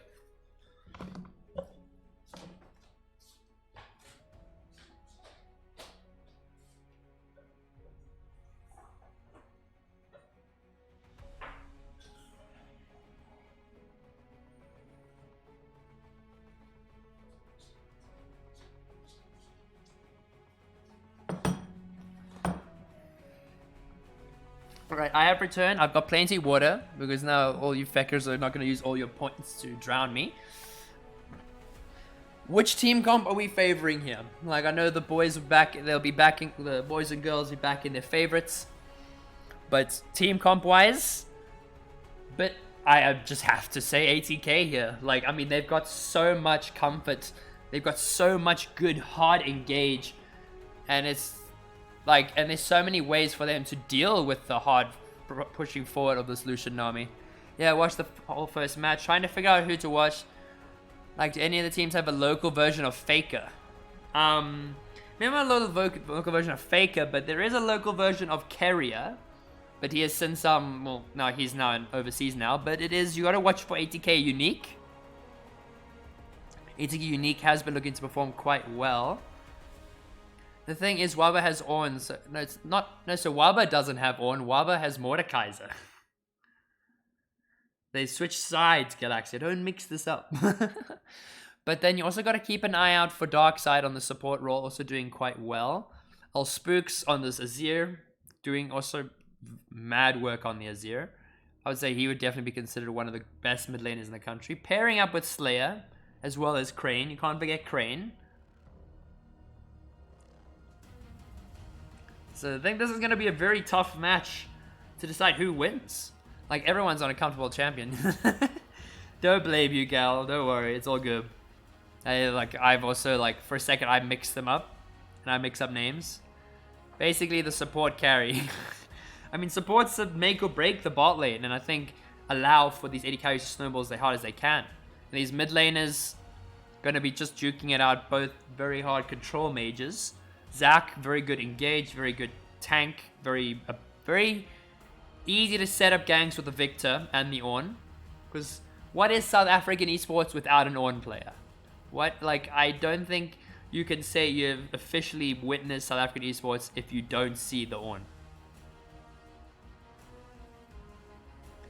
Russell also has a great early game, really good early game first match. Oh yes, easily. Like, especially with the engage, it was really good from him. But we are going to be heading into game here. This is going to be game 2. You got a couple more minutes to get the points in before it starts. But let's now just take a quick look at some of these masteries. So, right now, we see... Oh, we don't even get to look at masteries, boys. No masteries involved. We're just going to get just straight in, boys and girls, and everybody in between. We are in the game. We are ready to witness some League of Legends. Oh gosh, no, I need to get the objective timers up. As now we are finally entering into the second game. A lot of nice skins coming out. I do believe the Rakan going Sweetheart Rakan. Really like that skin. So one Rakan skin I wish I had. We got SKT1 Azir coming out for Spooks, really representing Faker here. We got Slayer Eye base Victor. We've got I think it's Siberians. I don't know what this Klax's skin is particularly called, but it's like Siberian Caitlyn kind of vibe. And then we got Wukong with the Radiant Wukong, very nice skin. We got then the top lane. We got Wabajaki with the Dread Knight Mordekaiser. We are back in the boys. They are all in comfort. This is definitely a game where they're not going to underestimate royalty again. A lot of vision in the jungle. They do know where each of them are relatively starting. They know starting on the red, and they do know that the Wukong is. They don't know the Wukong is starting on the blue, but it's very likely that is a predicted jungle path for the Wukong.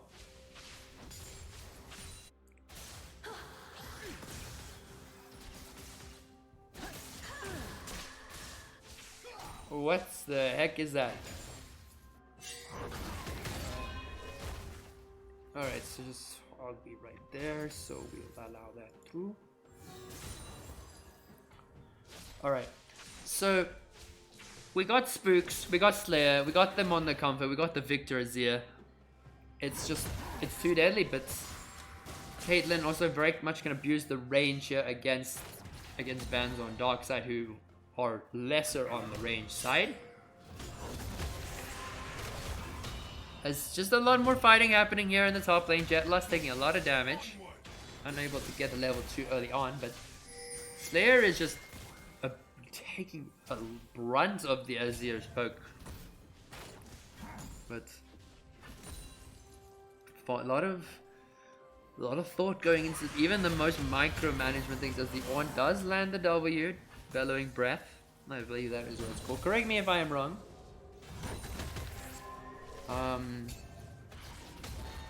But we are going to see some... Gonna be pretty relaxed for the majority of the time. But we do see Wukong is looking to go and invade on that Zac blue.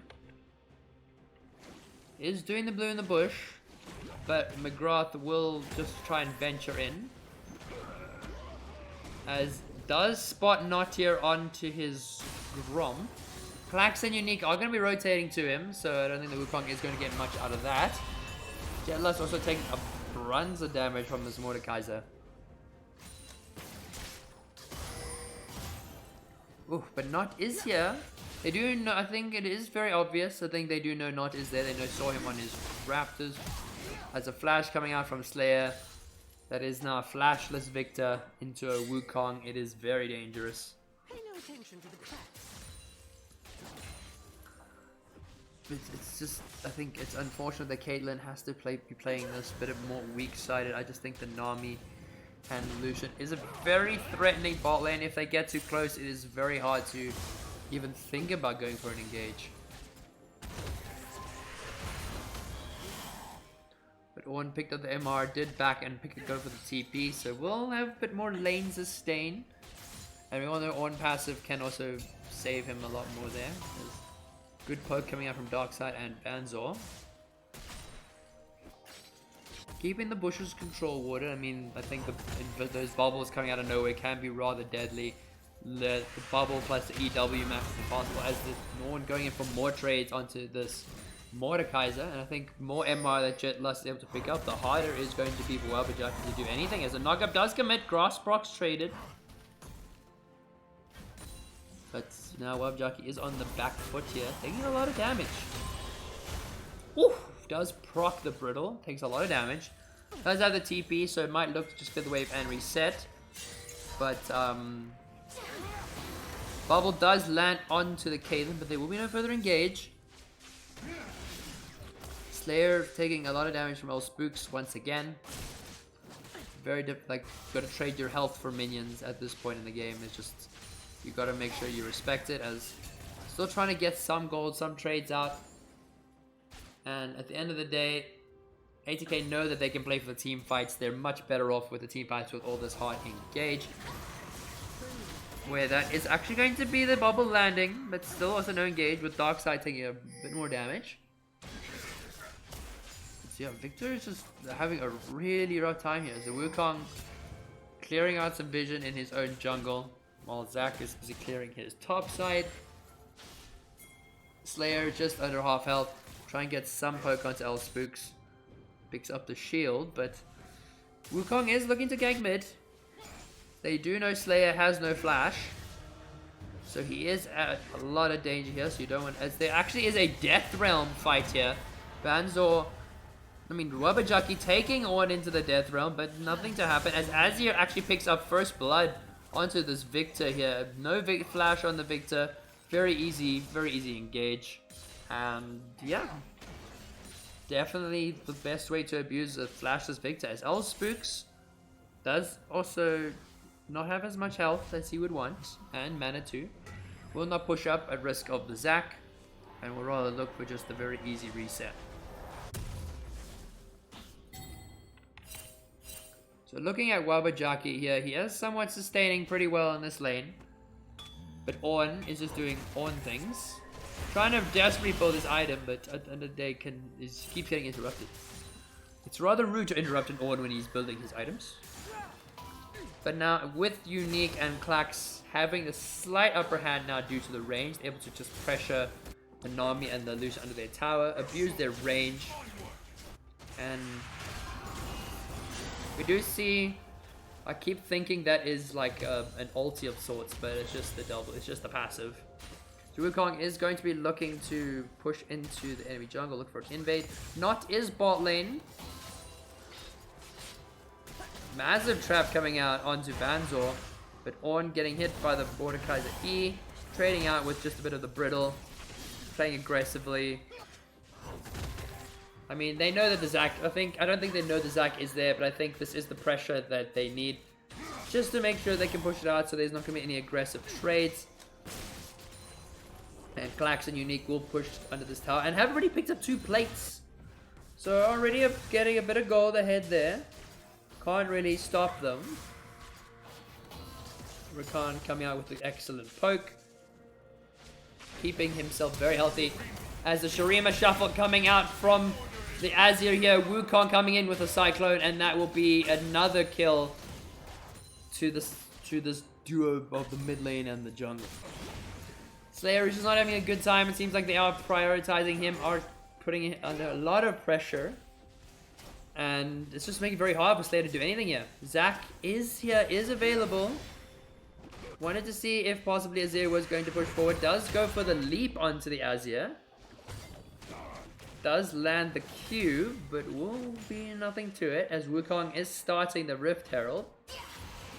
Bubble going wide of the Rakan, but yeah, this Wukong is spotted on the Herald. Will likely just fall off it. With the Victor now going back to lane and Azir having to reset, it's very unlikely that ATK will pursue that one. And now with Jetlust just sitting chilling farm under his tower, able to get all the minions. Except for that last one, unfortunately. We are going to say the -1. But the Victor is up in CS on this Azir, is sitting at about 13 CS ahead. That is about just over 2 waves. Now, Jetlust doesn't have much mana. We'll be tanking a brunt of...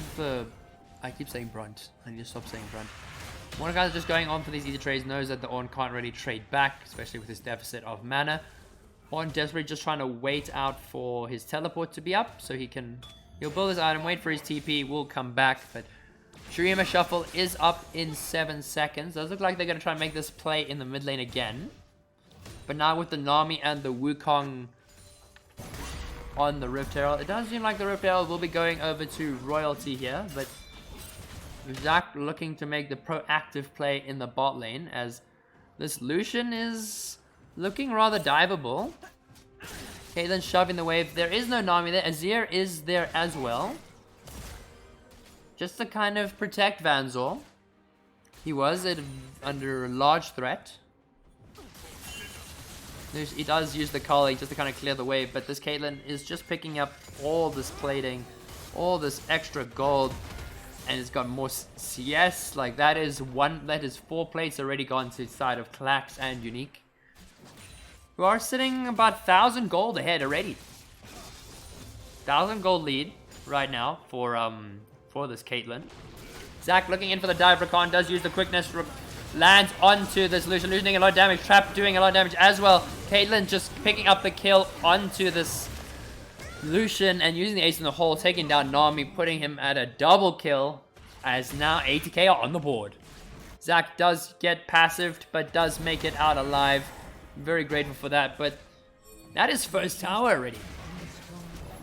That is already a first tower going to Royalty, but those are low health bars in the mid lane. Spooks and Garth are in a bit of a precarious situation, but Unique is going in. He's playing his cards right. Oh, but this Wukong can't go anywhere. So that is going to be not picking up the kill onto Garth. As now is evened up 3 for 3, but ATK sitting at 2,000 gold, well, 1,500 gold ahead after taking down a full tower and giving Caitlyn her mythic at 11 minutes. Now with the Dragon up, with the pressure this Caitlyn and this Victor can offer, very likely Dragon is going to go to ATK. But it's just a matter of how they're going to be competing for it. Nami is going to look into be clearing some vision. Vanzor gets spotted on a ward bot side. Nami dropping a control ward in the river just to try and make sure that they always have a clear indication of whether the dragon is being started or not. But with the Wukong there is in the close vicinity. Not is making his way over into Le Jungle. Ornn is just being Ornn. Just chilling, doing his thing. Caitlyn is sitting in the mid lane, did rotate. Sorry, looking to try and pick up some more tower plating. Will outrange this Azir, but I do think it's a bit dangerous if the Caitlyn is to walk up any further. Unique desperately trying to get some vision, just trying to make sure his team has the free Baron, free Dragon. As now the Ornn will have a bit of a push, but the Mordekaiser does TP and does have the full Rift Maker already. Very, very scary pick up there. As the Wukong does land the Cyclone, does go into Unique. Unique does get out. Garth burning the flash. Will not use the second casting of the Cyclone. And yeah, that is a flash burn for the Wukong. Jetlust is making his way mid. Does have the Radiant Virtue as well as the free boots. So he is very capable to be joining in this next team fight. As Zac is going to be opting to start up this dragon.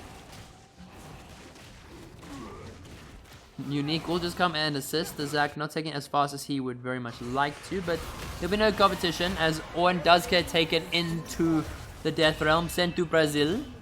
Ornn is just sitting there, just using the knock-up, just doing the damage. Ornn just walks out. Unfortunately, Mordekaiser not able to make much of that play, and rather just using a cooldown. So Giga Chad Ornn going at it once again. Doesn't give a damn. And Unique also looking to clear out some more vision. Looking to just keep his mid laner safe.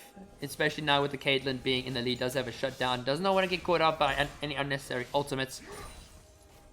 But it does seem the jungler dislikes the mid lane. It's not even a matter of they don't like Slayer. I think they just don't like dealing with mid lane. And with this constant fight for vision, these supports are left, right, and center, making sure that either of their teams have safe passage through the jungle here. Zac is doing the Raptors, but I think he could be looking for a play mid lane with Azir, Nami, and Wukong. Azir does go for the Shurima shuffle onto the K. The Caitlyn having to burn the Gale Force. Rakan using the W, saving the Caitlyn. Like Caitlyn barely making it alive, as unfortunately will fall to the Azir Leandries as Slayer Eye coming in, trying to do as much damage as possible. ATK not does make it out. Lucian. Also, Ornhorn is summoned. Flash is coming out. Vandal flashing forward. Brittle coming out, but that is going to be a 2 for 2. Or 2 for 1, favoring Royalty here. They do have a lot of low health bars. Rakan making it out. Jetlust there. Pretty high health. Slayer is a bit low, but Jetlust does need to get out of there. And that is going to be gold going over to Royalty. And just like that, they pick up a gold lead. Now with Azir picking up that Caitlyn, that's kind of the last person you wanted to pick up that shutdown with that Azir scaling. And they just need to be a lot more careful with this. Maybe a lot more careful with this Caitlyn, and she mustn't play this far forward. She is going to need to play a lot safer. And I think once the Rakan has picked up the Shurelias, it'll be much easier for her to kite things out. And kind of get away from that Azir Shurima shuffle. So here we are, just going to be just sitting on Not for a wee bit, but we will move back to directed camera just to assist us a bit more. Slayer will sit in a side lane, we'll just be picking up some farm. But Clax taking a lot of damage from this Azir. This Elspooks is faker material on this Azir. Does look for more poke onto Caitlyn. But still no poke coming out. With Wabajaki trying to keep the wave from hitting his tower. And then Unique taking a bit of damage from the Azir once again. As Wabajaki gonna probably end up sitting under his tower majority of the time anyway. Because the Victor range is gonna be very busy. As the Wukong is there, does have the Cyclone. does sidestep the Nami, does start Nami R, but does not have the flash. Slayer shuts down Nami, as there is now an engage onto Spooks here, and that will be a shutdown going, not a shutdown, that will be a kill going over to Caitlyn here. Dodging the culling, knockup coming out from the Rakan here, Trap doing the damage. Klax barely getting the kill before falling, but that is now 7 for 7, gold lead still dead even. Wukong is there to take down Unique here, as now Unot is just gonna, he does not want to be here, quote unquote, does not want to be here, wants to get out, does have the flash, waiting for the Wukong to burn it. But in the meanwhile, Jetlust was having his time in the bot lane, while Wabajaki was having his time in the top lane. Both top laners just want to sit in the side lane, bro. They just want to chill, they don't want to do anything. But one thing that Royalty need to be careful of is the Ornn items. Even if the gold lead is even with the Ornn items coming out, it will be very favoring of ATK, as they will be getting more gold value stats, and with more items being picked up, that's Radiant Virtue going to become more and more useful in these team fights going forward. Caitlyn now has the full Infinity Edge Gale Force combo, so it's going to hurt quite a bit. Those crits are going to smack, and I think that was very much indicated with Spooks. Did not have any armor and just took a massive burst there, as both sides are preparing for the dragon. Victor is resetting, but does have the teleport, taking out the Azir turrets, with Azir Jesper just trying to get more pressure for his team in the river. Royalty make their way through, clear out some vision. Caitlyn using the plant. I'm just gonna call it the plant. Like, I don't know what else to call it. As Royalty do begin this dragon here, do want to put themselves on the board. Dragon want to delay this game as much as possible. But Zac goes in for the 8 engage. The Ornn does come out. Massive AoE Ornn damage, as Rakan does land the charm onto Spooks. Spooks taking a lot of damage. Klax just kiting them out, using that Infinity Edge damage, bursting them down. Shutdown going over to Slayer, as Not does go into the lobby form, but okay, interesting teleport from Jetlust, picks up the movement speed. There is no death realm for Wabajaki here. Slayer just trying to kite this out as much as he can. Vanzor also doing a lot of damage. Rakan landing the knockup. That is a shutdown again going over to this Victor. Victor's just picking up too much gold, but now it is Wabajaki and Jetlust versus Unique, and Wabajaki will take down Jetlust. And now it is just the lone Rakan making his way out, as there is a teleport coming out. Azir going in for the shuffle, and will take down the Rakan and will allow his team to start the second dragon. But while with this all happening, a lot of ATK's members have had time to respawn, but it's very much not going to go that way, as Azir and the Mordekaiser do quite a bit of damage to it, as the TPs are coming out again. Klax is in a very precarious spot, but while he does get shut down by Wabajaki, Flash is burned. Zac picking up the shutdown. Massive cycle coming in, the stun coming in as well from Slayer. Spooks taking a lot of damage. Not is going in, is going ham. The Darkseid will have to burn the Flash to get out. But we see this side of ATK have not given up. They're playing this as the ulti coming out, and Slayer will pick up another kill. Cannot underestimate Slayer on this Victor, going from 0-4 to 6-5. He is an absolute monster right now, and it's all eyes on Baron for ATK. ATK really pulling up the pants, putting on the big boy boots, whatever analogy you want to use. They have put themselves in a very commanding position here, are going to opt to start up the Baron. Horn is available, Zac ult is available, as well as the ace in the hole and the quickness. Zac going in for the engage, is able to get onto Vanzor. Vanzor falling to the Ornn. Victor getting taken into the death realm, is kiting it well, exceptionally well, but that is 4 members of ATK on Wabajaki, and now that, if that Baron wasn't free before, it sure is free now.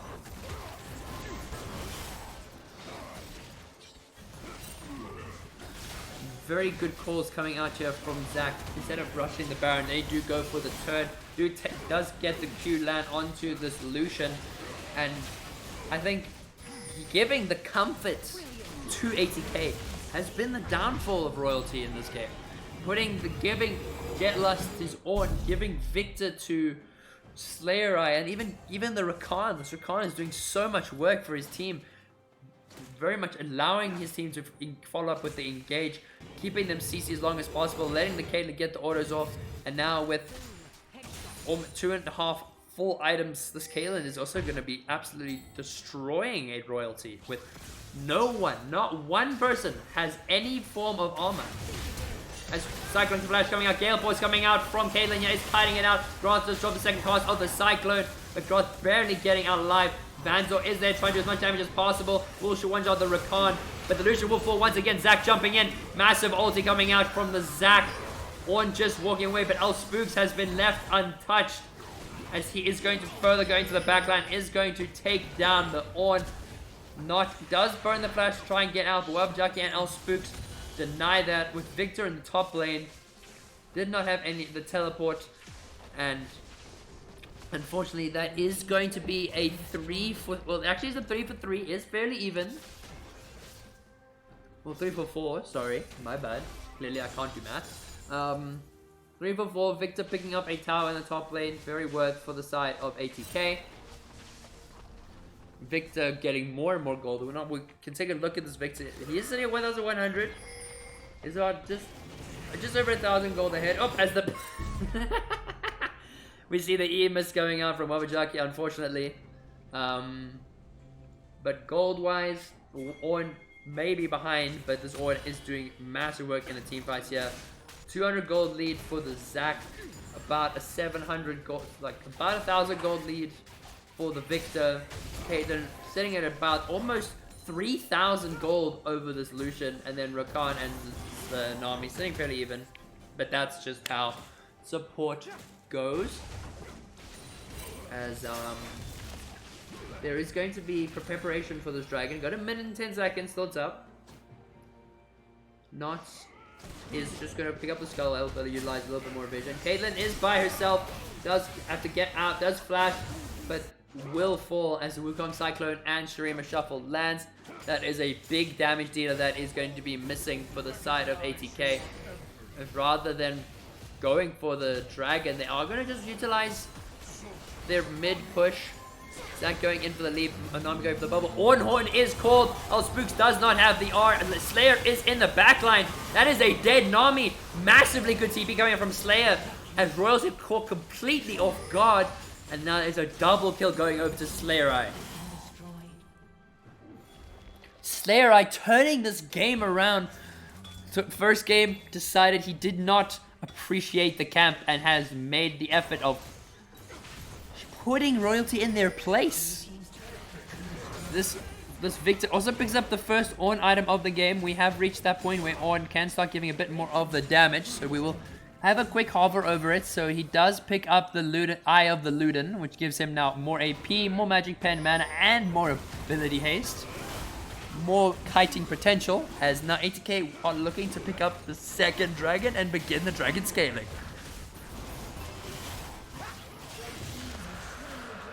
And it looks like we are going to be getting, yeah, so we'll pick up their second dragon and begin the dragon stacking. As it is an Ocean Soul, it's another Ocean Soul. Seems to like these two teams. Very, very good on the side of ATK with all these heavy tanks, with all these heavy mana abusers like the Victor, and with the people, with these champions that are going to be going head on into the team, able to regen a little bit extra health when using their abilities. But Spooks is there a lot. Oh, big damage coming out, but the Shurima Shuffle is going to try and prevent Slayer from picking up the kill, but then Slayer just drops the ulti, and that is just way too much damage, man. Slayer is sitting on 3,400 gold, is probably going to be able to pick up that Rabadon's. And right now, this is looking rather grim for royalty. They're biting them, what is it? They're biting themselves, not biting themselves in the back. That is the wrong analogy inside themselves. They're definitely hitting themselves after letting these kinds of champions through, letting the Victor onto Slayer, giving this Rakan to Unique. The combat's what they need to stick to, and I think what ATK are doing now is they want to prove the point, biting themselves in the back. Well, I don't know how possible that is. Like, I said it, but I really don't think it's possible. As there is going to be a 3-man commit coming out onto Slayer here. Does go golden. Does not have the ulti. Will try and do as much damage as possible. Grant taking a lot of damage. Whew, these two teams just so evenly matched, but Not is looking for an engage onto our Spooks here, but will fall back. Not much damage available to them as Wabajaki will try and push out the bot lane, but they are losing top. This Ornn and this Caitlyn are pushing it out. As long as this Caitlyn stands behind the big meaty goat, it's going to be very, very safe game for her. So game 1 did go to Royalty. So, welcome Bugs, welcome. So game 1 did go over to Royalty. Second game now, very much looking like it is in favor of ATK. But despite the gold actually being fairly even still, the Ornn items are going to start coming out. The gold is going to be not going to be reflected anymore in the graphs, but it's much more reflected in the item's value. So Ornn just looking to farm up, looking to pick up that level 16. We do know how far he is from level 16. So Ornn is about halfway to level 16. Once he picks that up, it's going to be another upgrade. Probably going to give it to either the Caitlyn or the I would assume the Caitlyn. As the quickness does come out onto Vanzor here, W does land. Caitlyn going for the Gale Force. A lot of damage coming onto Vanzor. TP coming out from Jetlust as Klax will take down Klaxor here. Unique being the hero that we need, the hero that we deserve, preventing Klax from falling, and now that is going to be more gold going over to ATK as they're looking to start this Baron. But Wabajaki just pushing out bot lane, trying to pick up these last few towers, but Garth is lying in wait here. But he does not look like he's going to attempt to steal. There is not going to be a steal attempted. They do this quite quickly with Victor there. And the Caitlyn crits. 3-item Caitlyn. Picked up the QSS as well. So, yeah, it's fairly even. And the way you can also know this game is so even is neither team has got objective bounties. Neither team has been behind. Both of these teams have been so evenly matched. So closely tight-knit together that it's so hard to separate them in just a battle of 3. With Caitlyn now looking to reset, probably going to pick up the full Quicksilver item. Actually, no, will look to pick up the Zhonya's as he knows he's going to be a target. This could also very much be the final play that could be happening, as there is going to be the 3rd dragon starting. And also the CS in this game is kind of wild. 252 CS at 29 minutes for Klax. The rest of the team, unfortunately, not able to get that high, but I think they are prioritizing that he gets all the gold. Victor doesn't need as much CS. Got the first strike. Has given him an extra 2,500, almost 3,000 gold. Caitlyn sitting 4,000 gold ahead of Vanzor right now. But looking for the engage, looking for the play. Dragon is up. Ornn is looking for the Ornn Horn. Is not in vision. But Ornn will give him the upgraded Jack Show here.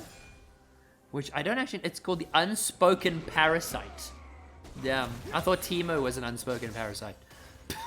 Or Yumi in this case. ATK will be starting the 3rd dragon. There will be no contest. It will be the 3rd pickup for them. As Royalty wants to just try and look to push out the base. Wants to try and take these inhib towers down.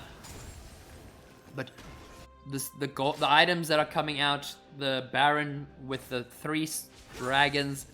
ATK can just realistically just push down mid. They have no fear. They've got the Ornn. Is very, very tanky. Guys have 3 items. As well as the Zac. Also quite tanky. But big traps coming out here. But then rather, they're going to actually have the Wukong is out of position. Is caught in the backline. Ornn Horn is caught. So is the quickness. Wukong does have the W, but will actually get double flashed over, as that is a flash from Nots and flash from Slayer. That is a massive part of Royalty's engage. With the Wukong gone, is all that there is realistically left. Is this Azir? Is this Mordekaiser? But crucial ultis were burned by Unique and Slayer. as well as Jealous with the Ornn. But we do see Zac going in for the engage, does land the Q, is not able to get in range. The culling will come out onto Notcha. Ornn just sitting there, just chonking it out. Ornn being the hero that we need once again, making sure Not and Klax can get out alive. But Slayer is looking deadly. Vanzor is in a difficult spot here. Does go in for the jump. Q does land. The quickness is not up, but that is a charm from the Rakan with the quickness just coming up just in time. And now they head onto Wabajak. That is 4-on-1. The Flash having to come out from the Mordekaiser. Azir wall coming out. But Groth desperately trying to get onto this Caitlyn. Is not able to. Ace in the hole will come down. And that is a double kill going over to Slayerai. As 4 members of ATK. It is just this Azir and this Mordekaiser. But it doesn't look like they're going to go for the aggressive push. Looks like they might just walk it out. A lot of low health bars. As now their bounties are coming back.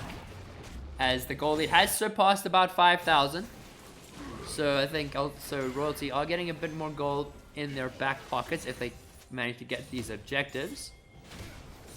But they do know where the Caitlyn is. They see Caitlyn. So Caitlyn needs to be very careful because this Wukong is looking to make the aggressive dive on the back line. Double Cyclone plus the Azir will take this Caitlyn down with an Rabadon's coming out for the Azir as well. Is going to be doing a lot of damage to that back line.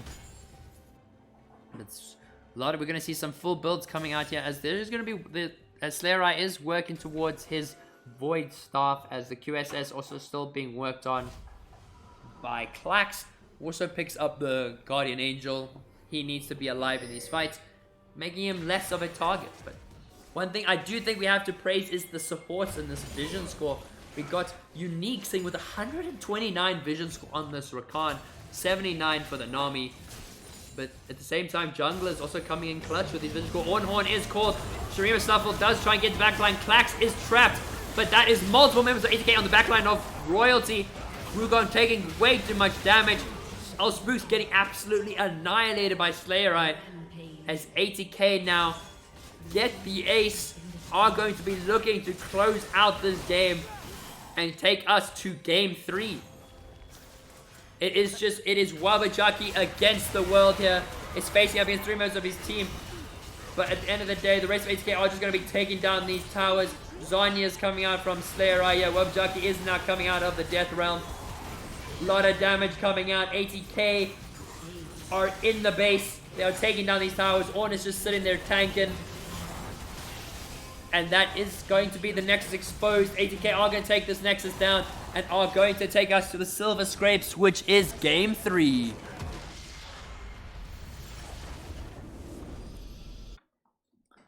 Whew. What an absolutely banger of a second game coming out here. ATK coming in clutch, picking up the second game, taking us to the third game in the series. Always love to see these kinds of games. As now we choose the outcome. As ATK, rejoice in your points. Rejoice in all these bonus points now that you can spend again on the team that you think is going to win. I do think. Yeah, I think this was definitely Royalty. What they did, they shouldn't have let through. They should not have let through this Victor. Should not have let through this Ornn. Just too much hard engage to deal with. And if any of these peeps are caught out by these peeps, I mean Royalty, especially this Lucian and El Spooks, it is very hard for this Wukong to try and this Mordecai to get onto that Caitlyn. It had so much peel, so much sustain. Rakan and the Zac doing everything they can to make sure that this Caitlyn survives the team fight. And yes, I see Juju. I see it as a hydrate. So I will hydrate now. So, does mean we are getting into the game 3. And these are my favorite. But you want to know why? These are my favorite. Because then we get to play our favorite song. It is usually only if it's a game 5, but I think very much justified in this game. Is this going to be? We're getting the Silver Scrapes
And obviously, you got in true Season 2 League of Legends fashion, just leave it on loop. It was actually a very interesting fact about it. That's how it was happening. It was left on loop by accident, and now it just became Game 5 song, pretty much.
Alright, we should be hoping to get into Game 3 relatively soon. I know the music is really feckin' loud, but it just had to be done. I'm sorry, chat. When you silver scrapes, you go hard. You have to go hard on the silver scrapes.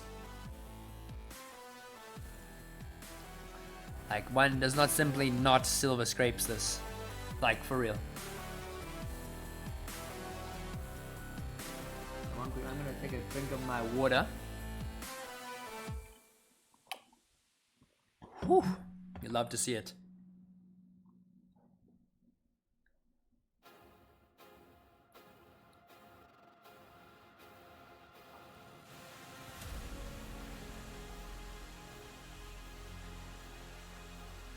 Ah, goodness. Alright. Okay, come on, Unique. Hop in, brother man.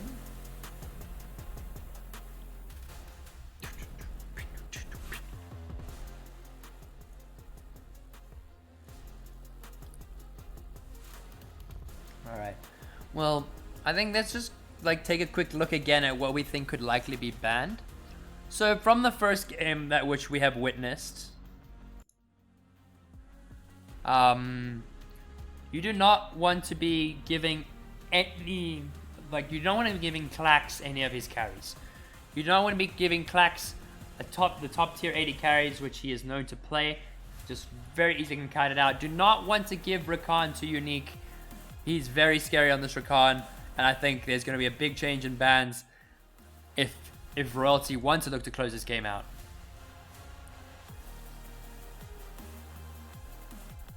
As we do get the all clear, the ready check, as we are going to be loading into Game 3.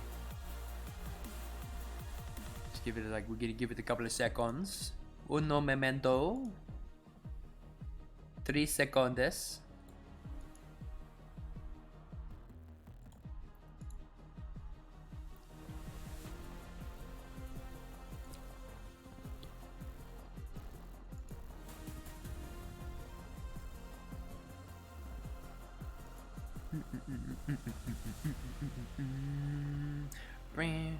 World songs always go too hard, especially these intro songs. They just always go way too hard.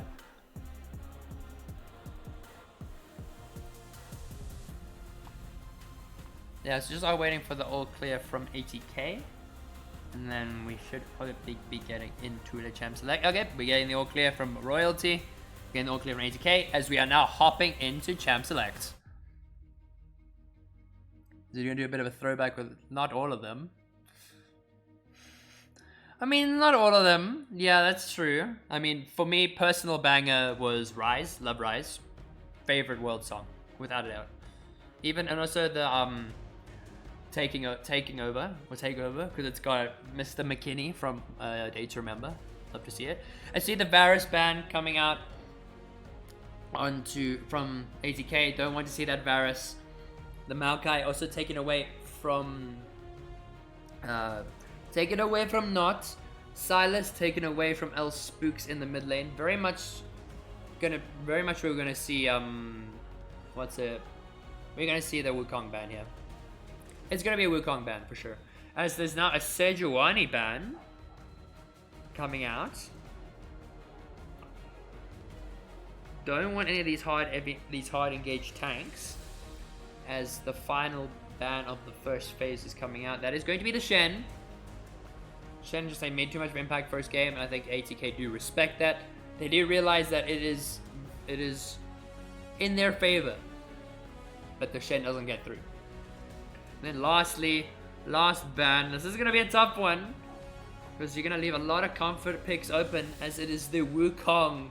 Take it away from Not, and I think I am very curious to see what's going to be picked up. I feel like the Ornn is going to be picked up. Jetlust did perform exceptionally well. It was a really good team fighting tool in the last game. And could be delaying it. Maybe want to try and prio pick for a particular laner. But I think Jetlust is very comfortable on this. As actually, we see the Zac lock-in coming out for Not. Want to get his jungle out. Want to get his jungle pick out early. Want to assert his presence. Was very good at the engage. I think the Zac was a very good pick in the beginning. So, yeah, worked well for them. Why would they change their picks?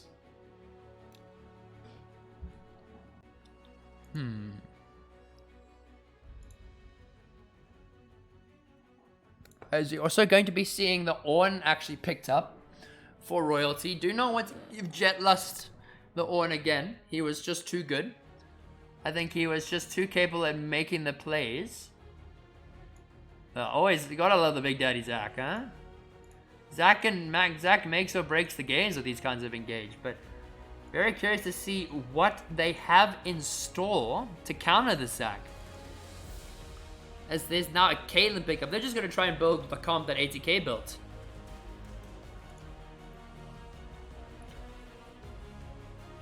And I think with the Caitlyn, with the Ornn, it did work out well for ATK. So now, how do they answer this? How do they use this? As there actually is going to be a Cassante pickup for Jetlust. He is hoping to redeem himself from the first game. Didn't do half bad as well. So, looking to get the dub. And I think, particularly into this matchup, I think Cassante is very much favored compared to the Ornn. Correct me if I am wrong. We see very late mid lane hop, as that is going to be the Rakan pickup for Unique. Very unlikely it is going to be the Xayah Rakan, because the Xayah will get banned unless they want the Xayah banned and are baiting it out. Or they're not going to ban the Xayah. There's like a whole lot of big brain stuff coming out. As Janna is being hovered. Oh no. I really hope we didn't see the Yuumi. I see that is going to be the Swain lock-in. Swain could go mid. Swain could go jungle. I was going to say jungle. Because could go support. So this is a very good flex pick coming out from Royalty here. It's the second ban base, as the Victor is now respected. Slayer has earned the respect of Royalty. They're not going to give him that Victor again. It was too much of an issue for them. And then the Trundle being taken away. Don't want the Trundle to shred through those tanks. Simple Trundle art can make that Zac or that Cassante almost useless. So, very good ban coming out from ATK here. We got the final bans on either side. I don't like no, I don't think many people like playing against the Swain support. Swain support's super annoying to deal with. It's like just playing as a mid laner who doesn't know how to farm. As the Twitch is taken away from Klax, they must have seen how he performed against Lost Time the other day. Last time did struggle against that Twitch, and I think they do respect it enough to ban it away. As the last ban of the series is going to be the Azure. Now we go into the last 4 picks so far. We are still waiting for a jungler, and we are still possibly waiting for a mid laner or support. As that is the Vi. Vi lock-in coming out. Very good engagement with the Ornhorn as well as the Cease and Desist. Can make any AD carry's life a living nightmare. Swain with a Demonic Ascension, as long as he picks up a Rylai's, will be able to do a lot of damage. Will be able to slow down the enemy team. Will be able to absorb and soak all that damage, heal it up, becoming almost a pseudo tank for his team. As that is a Karthus picked up. And that is going to be Slayerite on the Karthus in the mid lane. Cassante top lane, Zac going over to Not. And then finally, to close it all off, are we going to get the Misfortune?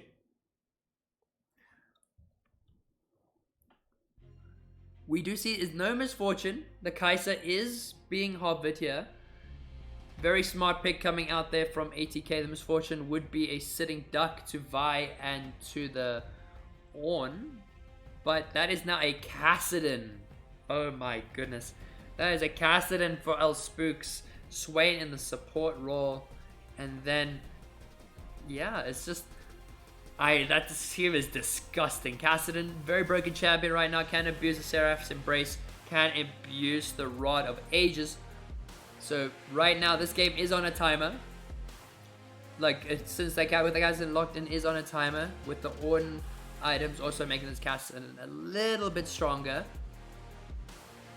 And you just got to be careful not to let the game go too late. The Karthus is going to be able to utilize a large map presence with the ultimate, and I think Kai'Sa was the best possible pick, kind of a good way to evade a lot of the heavy engage that Royalty have.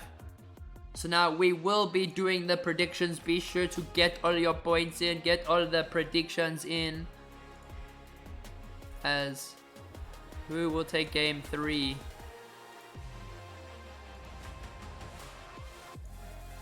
Will it be ATK or will Royalty look to close the series?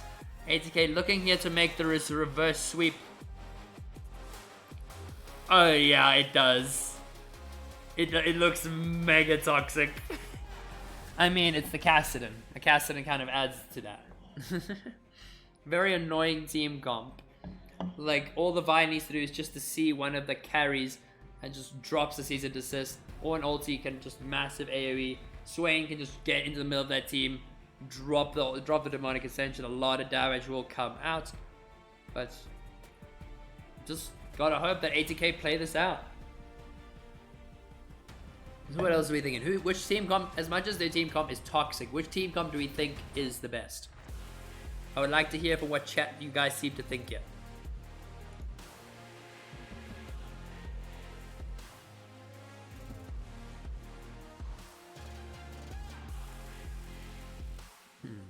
Because if I would give my personal opinion, I like ATK's team comp in the sense that they have got a lot of engage and disengage. Kai'Sa can be very useful to try and evade a lot of this heavy engage. Rakan can get onto that back line pretty easily, but what I think is if the Kassadin and the Caitlyn die, if the Kassadin falls behind early, it will be very easy for ATK to utilize the lead on the Karthus. We'll just drop the R. We'll be able just to get some free either Dark Harvest stacks or First Strike stack, depending what he is going to be opting for here. But while this is all happening, chat, I am going to quickly go refill on water, so I will see you in game.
Unique is going to be mid 50 times anyways.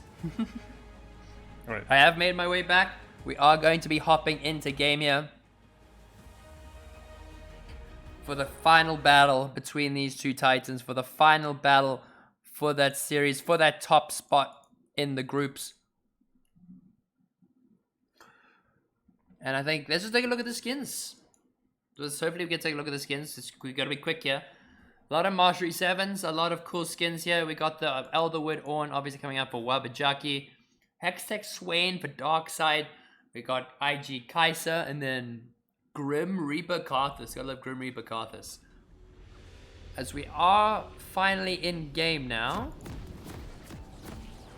This is gonna be game 3. This is the decider. This is what decides it all. This is what makes it or breaks it for either of these two titans of a team. As we are likely not going to get any invades and whatnot. It is just going to be very I feel like it could be very defensive. Except Garth and his team are looking for invades. Are going to find out not here. Kassadin has 1v9 potential. Oh, easily. I do agree with you there, Crane. Like, if he's able to scale and able to get to the late game, it's going to be very easy for him to just run down these peeps. Did opt for Spellbook, which I think is also a bit of a smart play here. I gotta hydrate now because my chat's drowning me. There we go. Chat, you can stop drowning me now, please.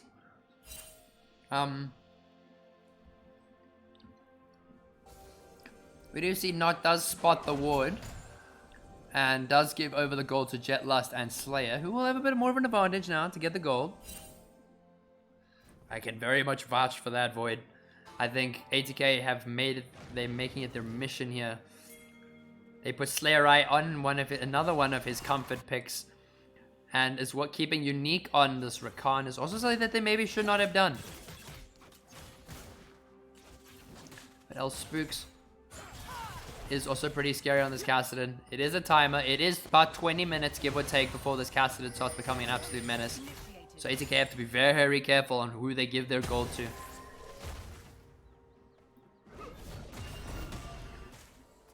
But Caitlyn, obviously, Caitlyn into the Kaiser. Caitlyn will have the upper hand in terms of the push. Does have the range, does have the damage with the Swain as well, landing the never move. Is also quite easy, but Vi now pinging where she's going over to the blue buff. Ooh, Karthus farming quite well, denying Kassadin a lot of CS here. More poke coming out onto Clax. But Spooks is definitely not going to be having a very good time here with the poke coming out from Slayer. Trying to slow down the ever so dangerous power creep that is Kassadin. A lot of damage coming out, trading. Q does land the slow. Will be going in for the trade. Oof. Does trade some grass stacks. Uses E just to pop out, but yeah, as we did, I'm very glad to see we do see the first strike coming out for Slayer, as it is rather than the Dark Harvest. Slayer will just walk away, will dodge the Vi Q. There will be no further chase. Garth's just gonna walk it out. Kassadin does have the flash, but Zac is there to turn around, denying the Vi Q. Vi might actually have the flash over the wall. Flash coming out from Karthus here, and Jetlust ghosting his way down, and that is going to be first blood over to Karthus. That is the last thing you want to be seeing if you're a royalty fan.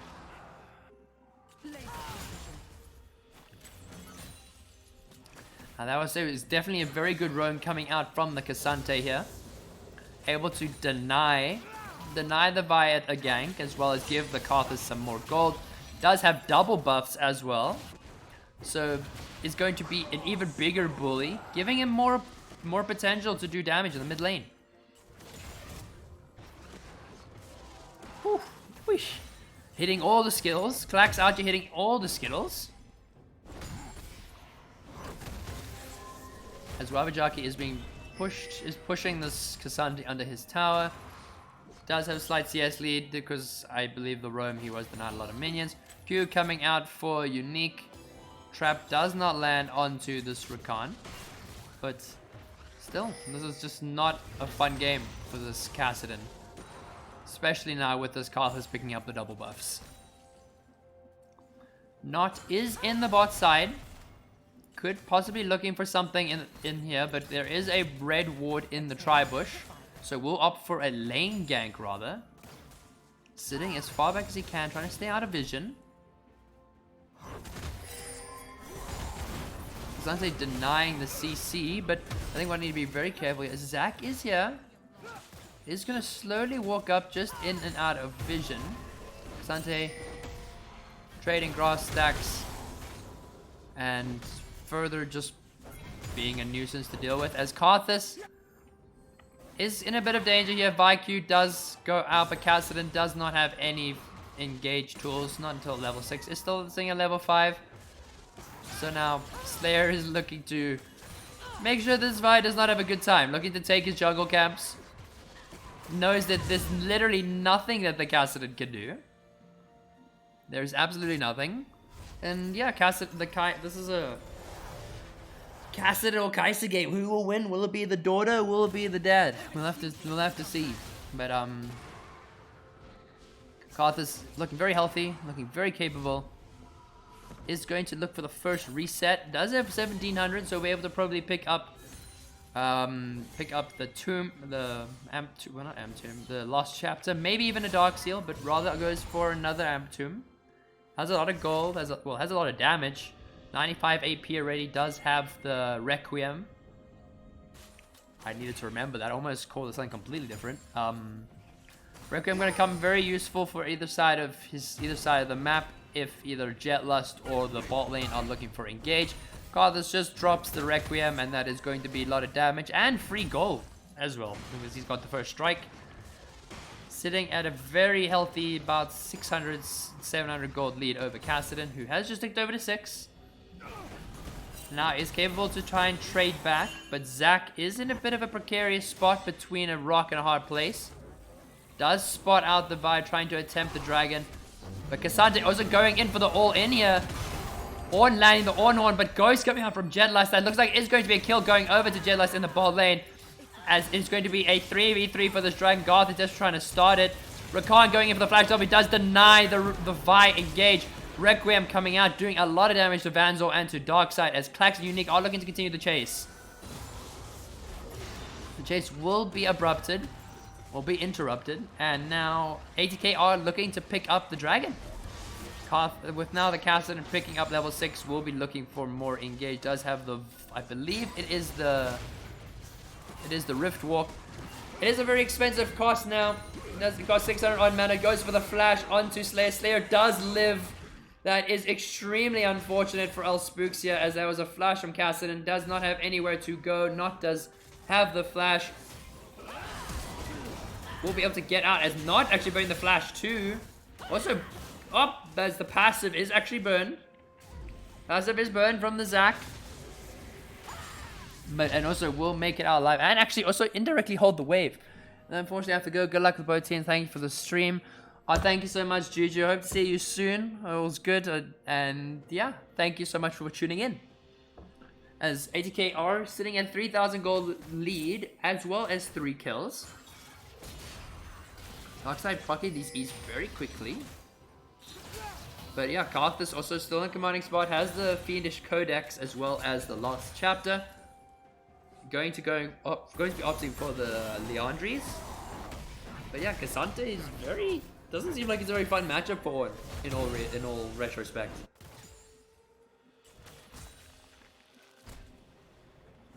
So this is just a bit more calm. A lot of vision being traded. Rakan is looking for a bit of vision, making sure that Not can keep track of the Vi, as the Vi is going to be making his way top lane. Jetlust going in for the big trades. There's a Sheen for Jetlust. All out is not available. The Ornn horn is called out. And that does look like Jetlust is going to fall with Jackie picking up the kill. Kassadin was even looking for the rotations on top of that. And now that is putting royalty on the board. 3-1. Slayer is going to just pick up this control ward. But also going to be careful. Banzor is quite low. First strikes coming out again for Slayer here. Berg's there in the gold lead. Sitting almost 1,000 gold ahead of this Kassadin. 26 CS up. And Karthus ult is up in 8 seconds. So I believe they do want to do something with this. They do want to do something with this Karthus ult. They want to make a play. As the play comes out into the ball lane, actually, they take down this Caitlyn Darkside. Trying desperately to take this down. He will actually take down Klax. Does land the never move onto Unique. Unique using the W just to try and get out. Does not have the flash. Never move likely to come up once again. Will get sidestepped, and that will be Unique walking out. But that is going to be AD carry for AD carry. Swain picks up the kill, and Caitlyn does not actually pick up the assist. So now with Spooks reaching level 8 on the Kassadin is a lot more useful to his team. But I think Slayer is doing a very good job at keeping the team at bay. It's actually Graf picking up the dragon. First dragon of the game, actually, to be exact. It is going to be an Ocean Dragon, so we will not be getting another Ocean Soul. Very glad to hear that. Did not want to get 3 Ocean Souls in a row.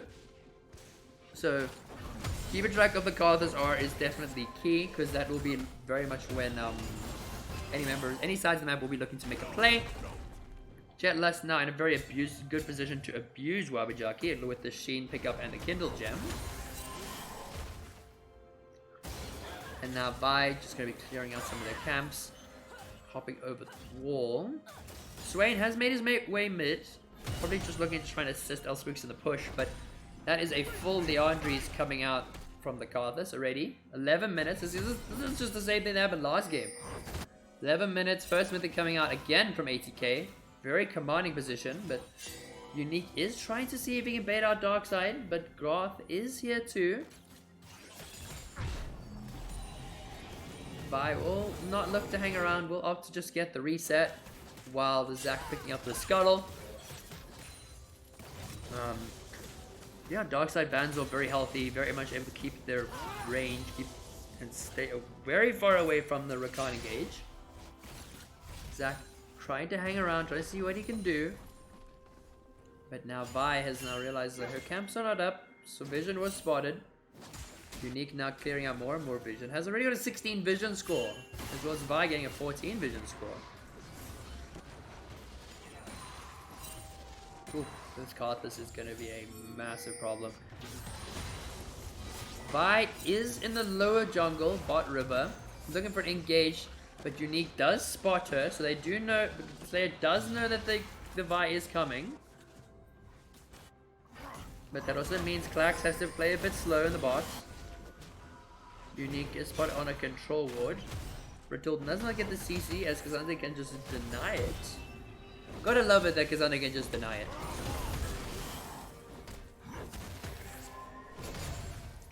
But now with Dragon coming up only in 2.5 minutes. There's a lot of fighting in this river still. Vi is hanging around. Waiting for Unique. Obviously you can see Unique is looking for the roams. Spooks also walking down, spotted on the control ward. Yeah, Slayer going to try and shove out this wave. Try and deny the Kassadin from being able to roam. Bit of an engage going out from Kassadin here. Very dangerous spot here. Slayer's gonna have to reset. Took a lot of damage. But the Ritter will be started in the mid lane. Zac is making his way there just to try and protect it a bit more. But Garth is trying to see if he can deny the Zac, but does use the TP. The quickness coming out. Flash burning out for Darkside. So is the quickness. But then Requiem also coming out, doing a lot of damage as Not has made his way bot. Instinct coming out from the Kai'Sa will pick up Darkside on the Swain as they are going onto the Vi. Season Desist coming out onto the Rakan. Will have to burn the flash to get out. Banzor is desperately trying to chase down Klax. Will have to burn the flash. It's very unlikely that Klax is going to make this out alive. That is a full demonic embrace onto the Zac. And that will be another kill going up to them, making it 6 for 3. As that is very much favoring ATK once again. This is the top lane tank battle just behind us. All out coming in out from Jetlust. flash from Mabajaki, and then again, ulti coming out, but yeah, all out, just doing way too much damage as Spooks. Let's just fight time. Spooks has caught Slayer out. Slayer will flash over the wall. Cassidy will rift walk over. But you see, the Zac does make his engage. Will not go further, as it was a little bit of aggressive play coming out from Slayer, just trying to deny some minions. But Cassidy also did have to burn the flash, did pick up his first kill, as well as the Rod of Ages, which has just started stacking. The way at the rate this is going, ATK are looking very dominant, are looking like they're stronger in the early game. Gold, they are sitting at 2,000 gold ahead. That is very likely to be actually on this Karthus. Yeah, most of it's on this Karthus. Swain does spot it over a control ward. We'll clear that really quickly. Yeah, Banzor will be sure to make good use of the lane pressure he's going to have over Klax here. Tower plating is down, so it's not really not as worthwhile to try and shove these towers down. Unique is here, possibly could look for an engage with the quickness, but it will be spotted with a ward. Very meticulous moves coming out from both of these teams. Jetlust holding, actually trying to see if he can hold the wave. Will not actually opt to. By stealing away the blue buff, but at what cost? We'll be picking up the dragon will be picked up by Not here, but they will be losing the Rift Herald in the top lane. Swain and Caitlyn know that they have to be playing safe. They know there are multiple members of ATK looking for a dive. But yeah, this will probably end up being the Rift Herald pick for the Vi. Cassidy is looking behind here. Oop, does get evaded. As there is the quickness engage coming in. Kai'Sa popping it. It's the Requiem coming out from ATK. Slayer Eye to shut down this Swain, giving him more and more gold. This is just this Karthus is doing so much, and I think the more and more gold he gets, the harder and harder it's going to be for anyone to make a play around the map, especially going into this early to mid game. Cassidy still has not died yet, but that is but Royalty have died collective 4 times in the bot lane. Is a Kraken Slayer and a Rylai's picked up between the Caitlyn and the Swain. But also it's very likely looking like it is going to be the first tower pick up of the bot lane, as Spook's looking for some quick trades with Slayer here. Healing is kind of saving him here. Garth is looking for mid, but that will be the first tower picking up for Klax and for Unique. As then Jetlust actually sidestepping Vaiku as multiple members have come for him in the top lane. All are coming in. We'll use the Ghost. We'll be able to get the dash out. Exhaust coming out here from the Cassidy. Knockup does not land. Vi does go for the Q once again, and that is 3 members of Royalty taking down this Cassante. With a lot was sold there. The Cease and Desist coming out, the Ornhorn coming out, the Exhaust coming out from Spooks. But with the spell book, it is not too many summoners. Kai'Sa going to the Kai'Sa. Kai'Sa does not have too much mana here. Taking a lot of damage is not going to bother. We'll go golden here. And that is actually going to be another kill. Going over to Klax, bringing a 3 for 2 as this gives Cassidy his first death. Vi is hanging around. Does not have the Cease and Desist, so cannot realistically lock anyone down. But Kai'Sa is just getting a lot of free gold onto this tower. And a lot of free damage onto Garth. As Garth will have to, unfortunately, maybe have to sacrifice tower. Engage coming in from Not. Swain does drop a Demonic Ascension, but Kai'Sa doing way too much damage. As Unique does pick up that kill. Unique and Kai'Sa looking very comfortable here. Makes sense why these two got a world skip. But I'm curious why he didn't opt to go for the IG Recon. Maybe he doesn't have it. But that is going to be another set of tower gold. Another bunch of tower gold going over to Klax. Bringing him 7,800 gold. About 1,500 gold ahead of this Caitlyn. Very dominant spot. Is looking to probably pick up the bulk second item. Which is very useful dealing with the Ornn as well as dealing with the Vi. And And Swain, in fact, and Cassidon. They've got a lot of health. So Bork, very good item choice coming out here for Kai'Sa. Requiem, it does come out. We'll be just doing some damage. We'll be getting some gold as there is a TP coming out from the Ornn here. Jetlust is a bit of danger. Ornn is summoned. All Out is available. Will take Garth down. But there's a lot of damage coming out onto Jetlust. As now this is going to be a duel. Not is in the backline. That is 4 members of Royalty. Trying to converge in onto the Zac, but to no avail. As they will be backing off. Kai'Sa will be going bot lane to try and pick up, or mid lane to just pick up some more gold. Does have a full Bork. Will not get the extra gold from the Rift Herald, unfortunately. But then at the end of the day, Kai'Sa coming out on top. Rakan is going to not spot Spooks there. Very close call.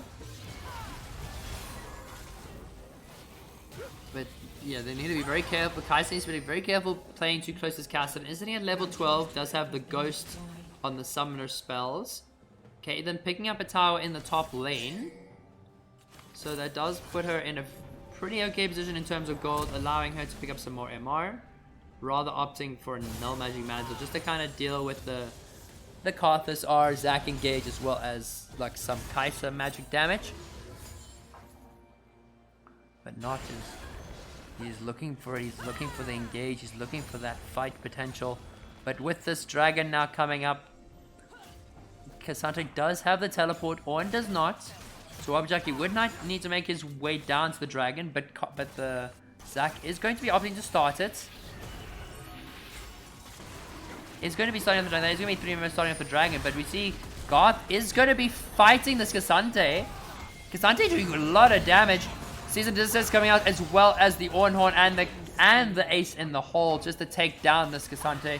They do give up the second dragon for that kill, and I think they're getting desperate. I think Rose are desperate to try and get some kills, desperate to try and get some gold. But right now, Klax and the rest of ATK are looking very dangerous. That is a 2-item Kai'Sa.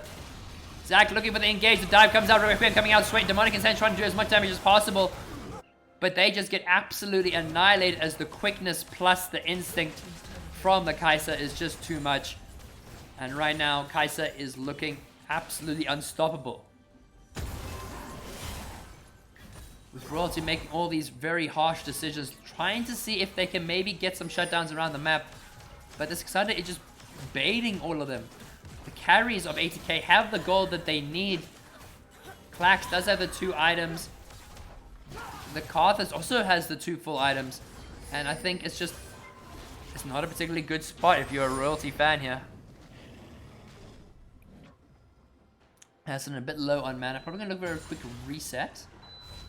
Karthus also opting to clear out his jungler's jungle. I think it's not a particularly bad thing for a Karthus. Karthus does need to scale. Does have 227 CS at 22 minutes. Farming like an absolute beast, as well as the Kai'Sa, 203. Farming very well. Thank you, Mr. King YOLO Q, for the follow. Welcome. For any information, anyone who has popped in or hasn't been able to keep up to date yet, this is game 3 of this series. It is a 1-1 right now. Once Royal taking first game, ATK taking second game, and I think right now ATK are looking very comfortable going into this game forward. And see, Vi actually did not opt to go the Radiant Virtue, opted for the Divine Sunderer, which is, I would say, is not the worst option. But Zac picking up the Radiant Virtue, going to be a very, very strong item with Engage. Yeah, so this is the last one. This is going to be the last game of the series. So whoever wins this wins. Yeah, whoever wins this game just wins the series. Feels like I'm watching the season 3 finals all over again. As Jetlust is going for a fight on Spooks. Actually coming out fairly well in that trade. Vi will catch out Unique here. Does drop the quickness. Does slow down. Kai'Sa using the instant, getting onto Groth here. A lot of damage coming out from this Kai'Sa. Requiem coming out just to do as much damage as he can. Klax is just unstoppable. Sitting in the Demonic Ascension, not giving 2 damns about the damage. As multiple members of ATK are trying to converge onto Royalty, as 3 members of them fall just for this Rakan. As They are looking to try and find Elspooks. Elspooks going to run for his life. But with this very fed Kai'Sa, with this very fed Karthus, they are going to be able to absolutely melt this Baron.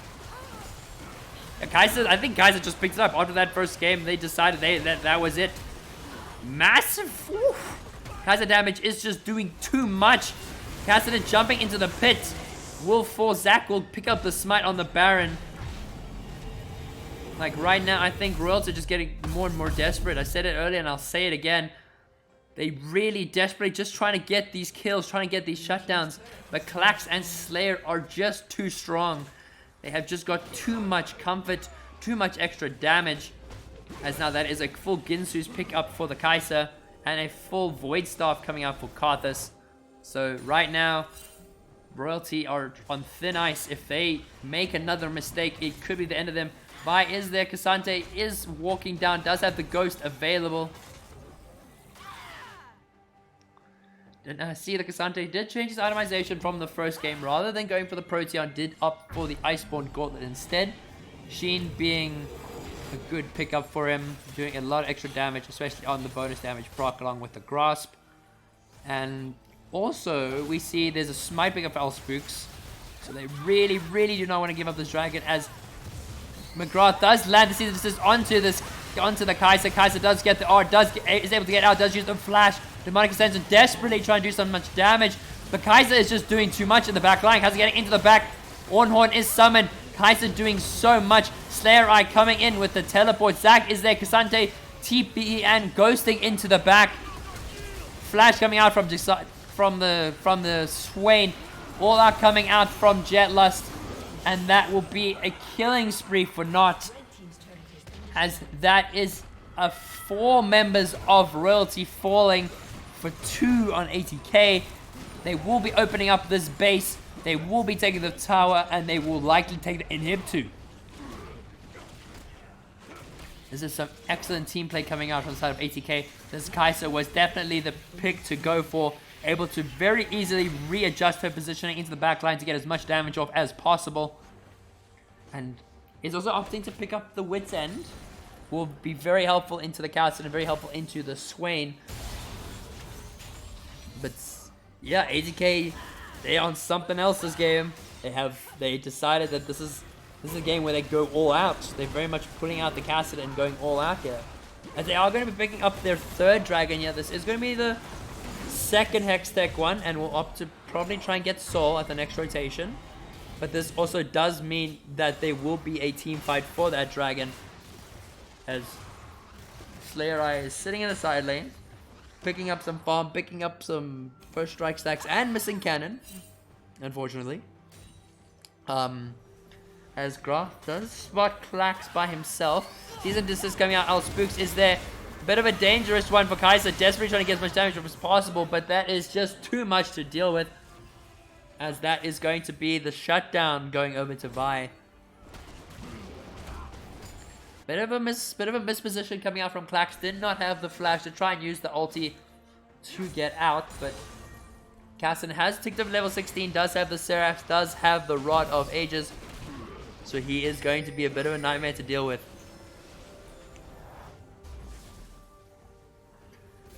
Now, with the way that this Karthus is building, he is going to pick up the Rabadons.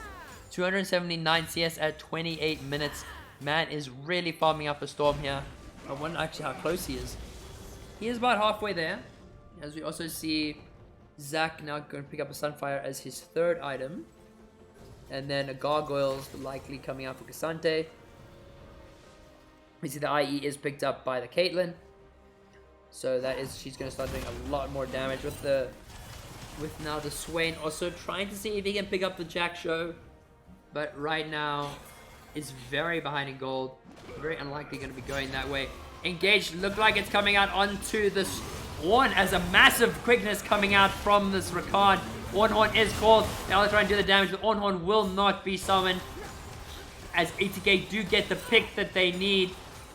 With the Baron now spawning only in 2 minutes. 3 minutes. They're just going to use to try and utilize their waves, trying to push things out. And now Slayer Eye getting very close to that Rabadons. Probably about 2 waves off it.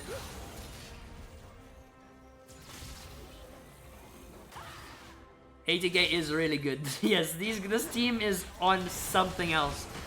They did not let that first game break their mental. They knew exactly what they needed to do in the second game going forward. They made the changes, made the plays, and are looking extremely dominant now. They're sitting at a 7,000 gold lead over Royalty right now. And are likely just going to be stalling it out to the Baron, as that is now going to be up in 1 minute. Now Karthus has picked up the Rabadons. That is a very strong Karthus. Look at him now. He is sitting at 558 AP. Whew. You do not want to be facing that full charge ulti. That is going to be doing a lot of damage in upcoming team fights. With Nakasante pushing out the bot side of the map. Looking to try and farm up to get that Gargoyle Stone Plate. Could be somewhat close to it.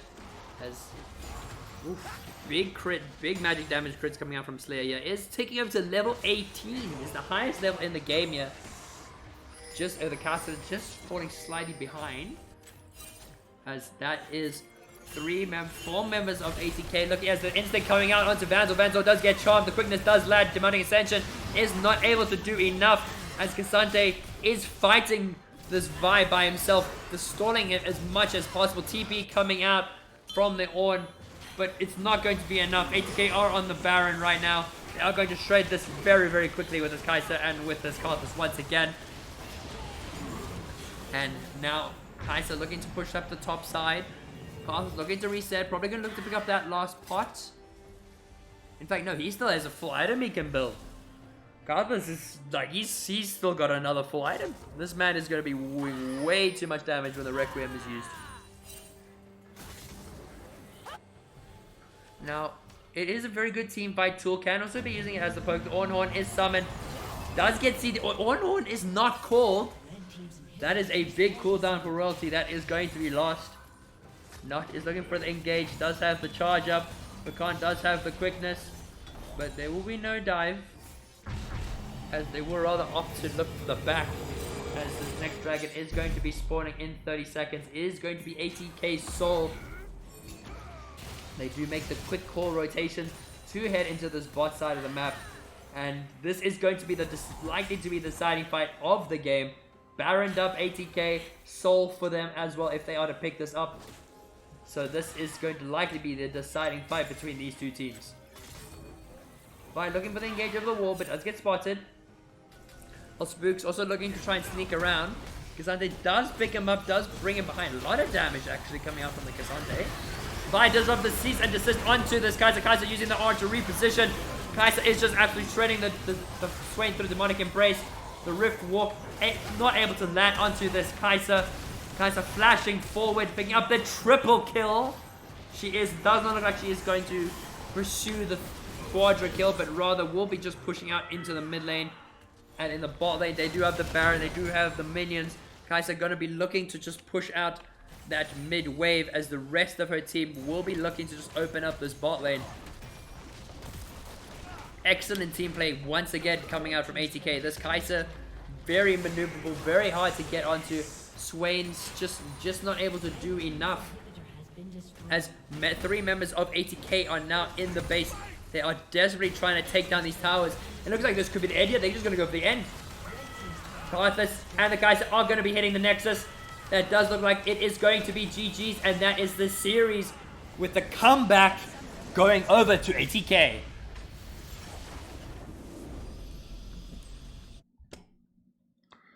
So absolutely phenomenal gameplay coming out from these two teams. But ATK coming out with the 2-win comeback against Royalty.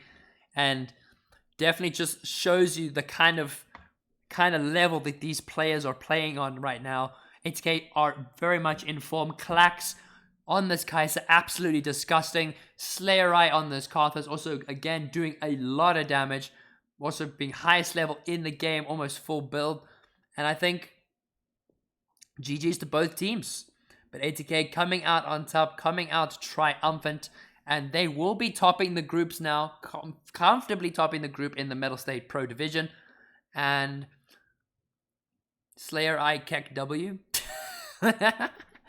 Slayer Eye, he had a hard series. I'm not gonna lie to you. He first game got hard camped, second game also got hard camped, but then came back with the victor. And then in this game with the cast, it's able to be the team player, landing using the Requiem, getting a lot of damage. But wow, as not goes. Love to hear it, love to see it. Man, unfortunately, I wasn't even playing the Pentakill. I would have got a Pentakill skin. Well, we would have the Pentakill sounds, but GG's to everybody. GG's to the ATK boys. Very, very well played. Guys, absolutely smoked it. Very proud of you. And Royalty, once again, giving us a banger of a game. And I'm sure this is not the last time we're going to see this matchup. I'm very sure we're going to see these two play again. And thank you again for letting me stream. And it's always a pleasure to give it all to you. You guys have really give us some good League of Legends to cast. Very, very intense. And if the games are more like this, I'm going to keep casting this for a long time to come. So from me at the casting desk, thank you so much for popping into the stream. Thank you for everyone for the follows. Thank you for all the support. And I will be seeing you for some future games sometime over the course of the week. Enjoy the rest of your evenings and good night.